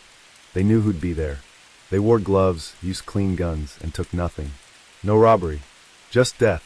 The confession wasn't admissible in court without corroboration, but it lit a fuse under Balzano and Fields. They began tailing the Bey brothers, carefully, quietly. Dawood, cold and disciplined, rarely made mistakes. He kept a low profile, driving an older Crown Vic, never using the same phone twice. But everyone knew who he was, and that mattered. In one conversation overheard through a wiretap, Dawood told an associate, "I ain't worried about the cops. They're looking at the wrong people. Let 'em keep chasing ghosts." That was enough. By February, Internal Affairs was on alert. A new task force was formed.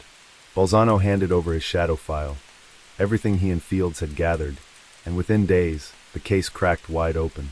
The Philadelphia District Attorney's Office, under mounting pressure and faced with hard evidence of mistaken arrests, made an extraordinary admission. They had the wrong men. On February 20th, 2001, all charges against Sharon Thomas, Angel Ortiz, Pedro Serrano, and Felix Ortiz were dropped. The announcement sent shockwaves through the city. The police department was humiliated. The DA's office scrambled for damage control. Civil rights lawyers began circling. And the hunt for the real killers, the Bay brothers and their accomplice, officially began. But they weren't hiding. They were waiting. Because in Philadelphia's underworld, guilt isn't just a burden. It's a currency. And now that the wrong men were free, someone had to pay the debt. The decision to drop charges against the 4 wrongly accused men made headlines, but it also created a dangerous vacuum in the streets of West Philly. The myth of the Lex Street Massacre had already become street legend, told in whispers, wrapped in verses, echoed in every alley from Mantua to Cobb's Creek. But now, with no one behind bars and the city admitting a colossal mistake, one thing was clear. The real killers were still out there.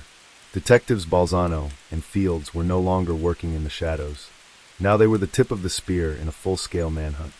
Tasked with tracking Dawood Bey, Kareem Bey, and the elusive third gunman known only as Lucky, they combed through years of arrest records, surveillance logs, and informant interviews. A citywide dragnet was forming, but it wasn't easy. Dawood had vanished. No traffic stops, no phone pings, no sightings. Even in the streets that once whispered his name in fear, his presence had evaporated. Some believed he had fled to New York. Others claimed he was hiding in North Philly, protected by a network of loyal dealers and older OGs who saw him as a street soldier with discipline. Kareem was easier to trace. Known for a more erratic lifestyle and a temper, he left a trail. He still had a girlfriend on 58th and Chestnut. He still owed money to a guy on Woodland Avenue. He still partied. He still slipped. On March 12, 2001, police intercepted a tip that Kareem would be at a dice game in an abandoned row home near 61st Street. SWAT moved in quickly, surrounding the house just after midnight. There was no standoff. Kareem was caught coming out the back door, gun tucked into his waistband, jaw clenched like he knew it was over. Inside the interrogation room at the 19th District, Kareem was silent for hours. Then he asked for a cheesesteak and a Newport. After his second cigarette, he started talking. Dawood planned it. All of it, Kareem said flatly. He told us who would be there. He knew who he wanted. Everyone else? Collateral.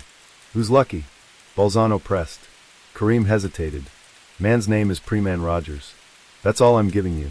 I ain't dying in jail for telling you more. Kareem's statement was a breakthrough.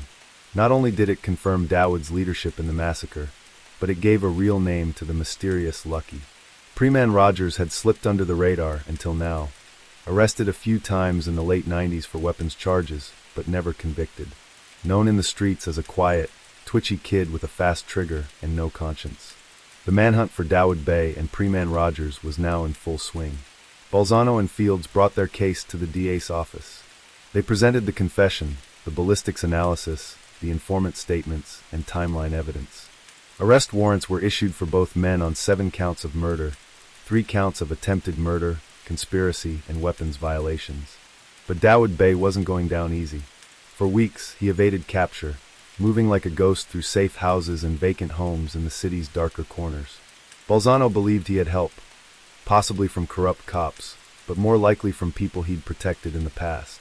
Dawood had been feared, yes, but also respected. He enforced rules. He didn't touch civilians. He had allies. It wasn't until April 3, 2001, that a tip finally paid off. An old associate, busted on a parole violation, offered up Dawood's location. A squat building in southwest Philly near Bartram's Garden, where Dawood had once run a stash house. Tactical teams moved in just before dawn. They found Dawood asleep on a mattress on the floor, a 9mm under his pillow. He didn't reach for it. "It's over," Balzano told him. Dawood stared at him and said nothing. In the squad car, Dawood finally spoke, his voice calm, almost reflective. "You know what I regret?" he said. Balzano didn't answer. "I should have done it myself. The whole thing. No partners. No witnesses." By the time Dawood Bey and Kareem Bey were in custody, and a warrant had been issued for Preman Lucky Rogers, the city of Philadelphia found itself reeling. What had been prematurely declared solved months ago was now exposed as one of the worst wrongful arrest scandals in recent city history. The district attorney's office was under intense scrutiny, civil rights groups were mobilizing, and 4 men, Sharon Thomas, Pedro Serrano, and the Ortiz brothers, were free but far from whole. Balzano watched it unfold from the sidelines. He'd solved the case, but there was no celebration, just a low murmur of bitterness and exhaustion. The department was quietly ashamed. The media flipped its narrative, praising the eventual outcome, but lambasting the system that had gotten it so wrong. Meanwhile, the legal battle against the real killers had only just begun. The trial of Karim Bey and Dawood Bey was set for October 2001. A separate trial for Preman Rogers, still on the run, would have to wait. The prosecution's case relied heavily on ballistics, witness statements, Karim's confession, and the forensic pathologist's reports. A chilling, detailed picture emerged during the hearings. The victims had all been shot in close range, execution style. One victim had been shot while crawling across the floor, attempting to shield another person with their body. This wasn't random. This was deliberate, methodical, personal. The motive? According to Karim's confession and corroborating statements from witnesses, a drug-related grudge had spiraled out of control. Weeks before the shooting, Dawood and his crew had been robbed and humiliated by one of the Lex Street House residents, a dealer named Omar. Word spread fast on the streets. Dawood's name had been mocked. For men like Dawood, built on reputation and control, humiliation was a death sentence. He plotted revenge. Not a beating, not a warning, an erasure. The jury listened, day after day, as prosecutors played jailhouse tapes, displayed autopsy photographs, and called on crime scene technicians who testified about blood splatter, bullet trajectories, and shell casings that matched the weapons later recovered in the abandoned safe house where Dawood was captured. The defense attempted to poke holes in the timeline. They claimed Karim's confession was coerced. They said the ballistics evidence was inconclusive. They painted Dawood as a scapegoat, a man targeted because the city had failed and needed someone to blame. But the evidence was overwhelming. The turning point came when a surviving victim, one of the three who had miraculously lived that night, took the stand. His name was Quincy Monroe, and he had been 19 when he was shot in the shoulder and leg and pretended to be dead under two bodies. Monroe testified with visible tremors in his hands. "I saw them walk in," he said. "Three of them. Dawood was in front. He didn't even flinch when he raised the gun." "What did he say?" the prosecutor asked. Quincy's voice lowered. He said, "Now you know what it feels like to get disrespected." Then he started shooting. The courtroom was silent. It took jurors less than 4 hours to deliver their verdicts. Dawood Bey guilty. Karim Bey guilty. 7 counts of first-degree murder. 3 counts of attempted murder. Life sentences without the possibility of parole. As the judge read the sentencing, Dawood remained stone-faced. His only reaction came when he turned to Balzano as he was being led out of the courtroom and offered a smirk. "No ghosts now, huh, detective?" But the story didn't end there. Preman Lucky Rogers was still out there. No fingerprints, no sightings, no known associates talking. He had vanished deeper than even Dawood. And Balzano wasn't finished. Because for all the courtroom victories, for all the headlines that now called him a hero, he knew something that still haunted him. You can only bury the past for so long. And sometimes it digs itself out. The conviction of Dawood and Karim Bey brought a semblance of closure to the city. The press reported the verdicts as justice at last. But for Detective Stan Balzano, there was a loose thread, one that itched at the back of his mind every time he saw the crime scene photos or heard Quincy Monroe's voice crack on the stand. Preman Lucky Rogers had become more than a fugitive. He was a specter. He had eluded capture for nearly 6 months. His mugshot had been circulated across state lines. His name had entered national databases, flagged on every TSA watch list and border checkpoint. He was profiled on America's Most Wanted. But still no trace. Balzano and Fields retraced everything. They visited Rogers' last known address in North Philadelphia, a row house that had been raided and gutted months before. The walls were tagged with graffiti, most of it unreadable. But in the back bedroom closet, behind a false panel, they found something chilling. A .38 special revolver, unloaded but recently cleaned. A photograph of Dawood, Karim, and Preman together, arms around one another, throwing up coded hand signs. And a child's drawing, scribbled in crayon, with the words, "My dad's name is Lucky." Balzano stared at the drawing for a long time. It changed everything. Lucky had a child. That meant connections, vulnerabilities, places he might return to. The detectives pulled court records, hospital birth certificates, and WIC applications. After weeks of cross-referencing, they found her, Talia Morris, a 24-year-old woman with no criminal record and a recent maternity appointment on file. She listed the father as Preman Rogers, and her address was in Camden, New Jersey. It was their first real lead in months. Balzano and Fields drove to Camden under the cover of early morning. The neighborhood was unforgiving. Rows of decaying brownstones, boarded-up businesses, and the skeletal remnants of the old RCA plant. Talia's building was a second-floor walk-up above a shuttered liquor store. They didn't go in hot. They knocked. Talia answered, eyes red, a child on her hip. A boy, maybe 4, clinging to her neck. Balzano held up the photo of Pre-Man. "We're not here to hurt you. We just want to find him." She stared at the picture for a long time, lips trembling. "I ain't seen him in weeks," she whispered. "But he left me this." She reached behind the radiator and pulled out a folded piece of paper, yellowed and creased. It was a letter, hand-scrawled. "T, if they find this, I'm probably gone. I didn't mean for it to go like that. Dawid, he made it worse. I was just supposed to scare them. One of them tried to run. I panicked. I ain't proud. I just need you to get out of here. Take the boy and go. You know where I'll be if it gets too loud. Tell no one." L. Balzano's heart raced. "You know where I'll be if it gets too loud." A phrase they'd heard before. In a 1999 arrest report, Pre-Man had once told an officer during booking, "If the city gets too loud, I got a cave in the pines." It clicked. The Pine Barrens, South Jersey. Over 1 million acres of dense forest, abandoned cabins, and remote terrain. It was a perfect place to disappear. That afternoon, Balzano coordinated with U.S. Marshals.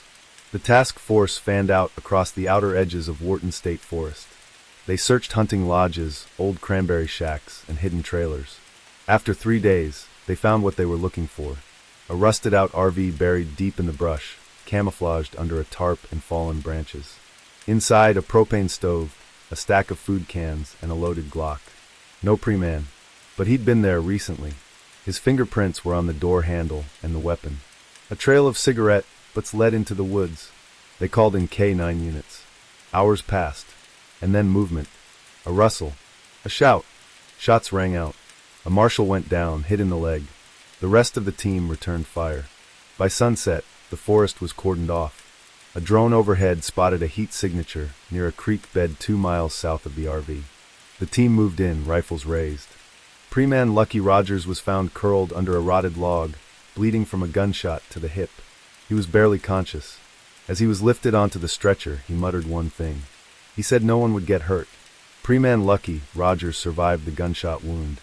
He was stabilized at Cooper University Hospital under 24-hour federal guard. For weeks, he said nothing. Not to the nurses. Not to his court-appointed attorney. Not even to the detectives who came, one after another, hoping to squeeze a confession from him while the trauma was fresh. But Balzano knew better. He waited. He watched the hospital logs. He knew that isolation, like rot, worked slow and deep. Lucky had no visitors. No family. No Talia. Not even a phone call. And so, on a rainy May afternoon, when the guards gave a slight nod and the attending nurse stepped out, Balzano pulled a chair next to the bed and simply said, "You're not the monster, are you?" Lucky's eyes, sunken and bloodshot, flicked toward the detective. "You think I'm looking for forgiveness?" His voice was hoarse. "No," Balzano replied, "but I think you're tired." A long silence. Then Lucky looked out the window. "You ever try to walk away from the street?" he asked. "You ever try to leave, and they just won't let you?" Balzano said nothing, just listened, and Lucky began to talk. He spoke for nearly 2 hours. No lawyer present. No formal recording. Just a worn detective's notepad, and the words of a man who'd been running from the guilt more than the law. "It was supposed to be a warning," he said. "Dawid said they robbed him, took his stash, beat his runner. Said we'd hit and back hard. Show them no one takes from him. But when we got there," he trailed off. "They weren't even armed. Some of them were asleep. The kid in the corner, he was holding a video game controller.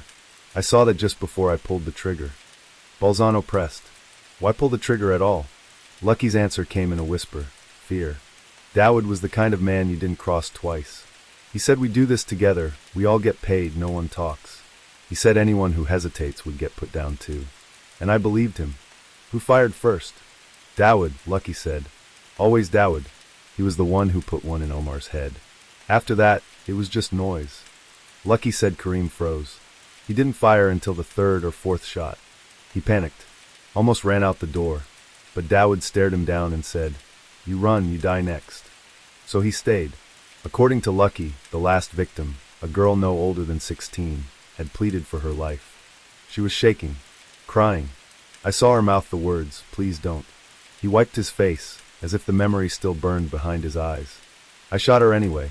After the shooting, they dumped their clothes in the Schuylkill River, burned the van, and vanished into the city's underbelly. Dawood split the remaining cash from his stash among them, with strict orders: disappear. No contact. No noise. Lucky had obeyed. For a while. But the nightmares never left. He stopped sleeping. He started using again. Heroin. Xanax. Anything to numb what kept replaying in his head: the sounds, the screams, the smell of blood and stale air. Bolzano listened to it all. And when it was over, Lucky said, "They'll never forgive me. Not them. Not her. Not even the ones that lived." Bolzano stood up, folded his notebook, and said one thing before leaving. "Forgiveness isn't what you're getting. But maybe you finally stopped running." A week later, Pre-Man Rogers was formally charged with 7 counts of first-degree murder, 3 counts of attempted murder, aggravated assault, criminal conspiracy, illegal possession of firearms. He pled guilty to all charges in a deal that spared him the death penalty in exchange for full testimony. At sentencing, the courtroom was packed. Families of the victims sat in silence as Lucky read a brief, quaking statement. "I know I can't bring them back. I know I stole something that can't be replaced. I don't ask for forgiveness. I ask for truth. And I hope the truth helps someone sleep again." The judge sentenced him to 7 consecutive life sentences without parole. The legal closure of the Lex Street Massacre case did not mark the end of the story for Philadelphia, nor for those who lived through it. In fact, what followed was arguably just as harrowing as the crime itself: a full-blown reckoning with systemic failure. Within days of Pre-Man Rogers' sentencing, attorneys for the 4 wrongfully accused men, Sharon Thomas, Pedro Serrano, and the Ortiz brothers, filed federal civil rights lawsuits against the Philadelphia Police Department, the district attorney's office, and several individual officers and detectives involved in the original investigation. The allegations were explosive: coerced confessions, fabricated statements, suppression of exculpatory evidence, a willful disregard for forensics, all in the name of expediency. As media outlets re-examined the timeline, it became clear that the police, under immense pressure to solve what had become the city's worst mass murder in history, had rushed to judgment. The original arrests had occurred just 2 weeks after the massacre. Detectives relied heavily on a single jailhouse informant, whose testimony changed multiple times. There was no physical evidence linking the 4 men to the crime. No weapons, no witness ID, no fingerprints. Yet they had spent 18 months behind bars, 2 of them awaiting trial for crimes they hadn't committed. The city braced itself. In early 2003, after months of litigation, Philadelphia agreed to pay a combined $1.9 million to the 4 men as part of a civil settlement. It was one of the largest wrongful imprisonment payouts in the city's history at that time. But for many, it wasn't enough. Sharon Thomas told reporters outside the courthouse, "You can't buy back time. I lost my daughter's first steps. I lost 2 birthdays. I don't even remember how to live." The settlement sparked public outcry and demands for reform. The Philadelphia Police Department launched an internal review of its homicide unit. Several detectives were transferred. Training protocols were revised. The city's Office of Integrity and Accountability was formed in 2004 in direct response to the failures of the Lex Street investigation. Meanwhile, the survivors, those who had been in the house that night and lived, struggled with the weight of memory. Quincy Monroe, who had testified against Dawood and Lucky, tried to leave the city, but the trauma followed him. He was diagnosed with PTSD, developed a dependency on painkillers, and by 2005 had been arrested for possession and disorderly conduct. A social worker described him as haunted by every shadow. One of the other survivors, Malik Garner, stayed in Philadelphia and worked with a local nonprofit aimed at stopping gun violence. He rarely spoke of that night, but in a 2007 interview he said, "I see their faces every time I close my eyes. I hear the shots. 7 lives gone like they never mattered. The city said sorry, but I don't think it ever meant it." Public discourse shifted. Community meetings were held in Southwest Philly, particularly near the 49th and Lex Street block. Murals were painted. Candlelight vigils became annual events.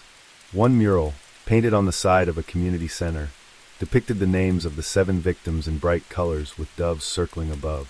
Below it read, "Justice demands memory." For Bolzano, now approaching retirement, the case never really ended.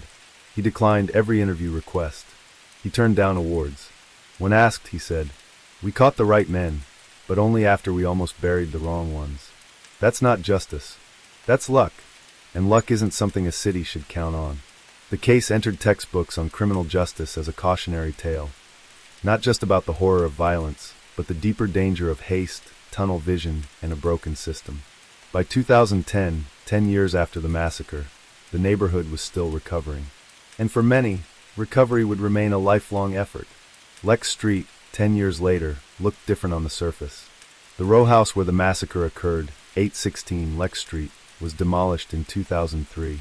In its place, a narrow patch of green space now sits behind a low iron gate, maintained by a local youth group. No plaque, no official memorial. Just grass, and a wooden bench facing the spot where 7 lives were extinguished in 19 seconds of gunfire. Some residents call it the ghost lot. Most simply pass by. In 2010, a journalist for the Philadelphia Inquirer revisited the neighborhood. The tone had shifted. Younger families had moved in. Corner drug activity was down. But when asked about the events of December 28, 2000, responses varied. "We don't talk about that night. It was before my time. My cousin knew one of the boys who died. The cops never really cared until it was too late." The memory had fractured, some of it preserved in court records and newspaper clippings, some of it buried in silence. Yet the ripple effects remained. The Lex Street Massacre became more than just the deadliest mass shooting in Philadelphia's modern history. It became a symbol of urban violence, yes, but more damningly of institutional failure. The wrongful arrests, the mishandled investigation, the years of trauma stitched into the lives of everyone touched by the case. Academics used it in lectures about confirmation bias and groupthink in policing. Law students studied the transcripts of the civil rights lawsuits as examples of Brady violations, where prosecutors failed to turn over potentially exculpatory evidence. In 2015, a criminal justice reform panel at Temple University held a symposium titled "Lex Street and the Limits of Justice." Balzano, long retired by then, sat quietly in the back row. He declined to speak. When asked by a student afterward what haunted him most, he paused and said, "The girl who begged, and that we believed the wrong story first." The families of the victims organized less frequently as years passed. Grief had aged them. Some moved out of the city. A few passed away, but a handful still gathered every December 28th at the ghost lot. No candles, no cameras, just silence.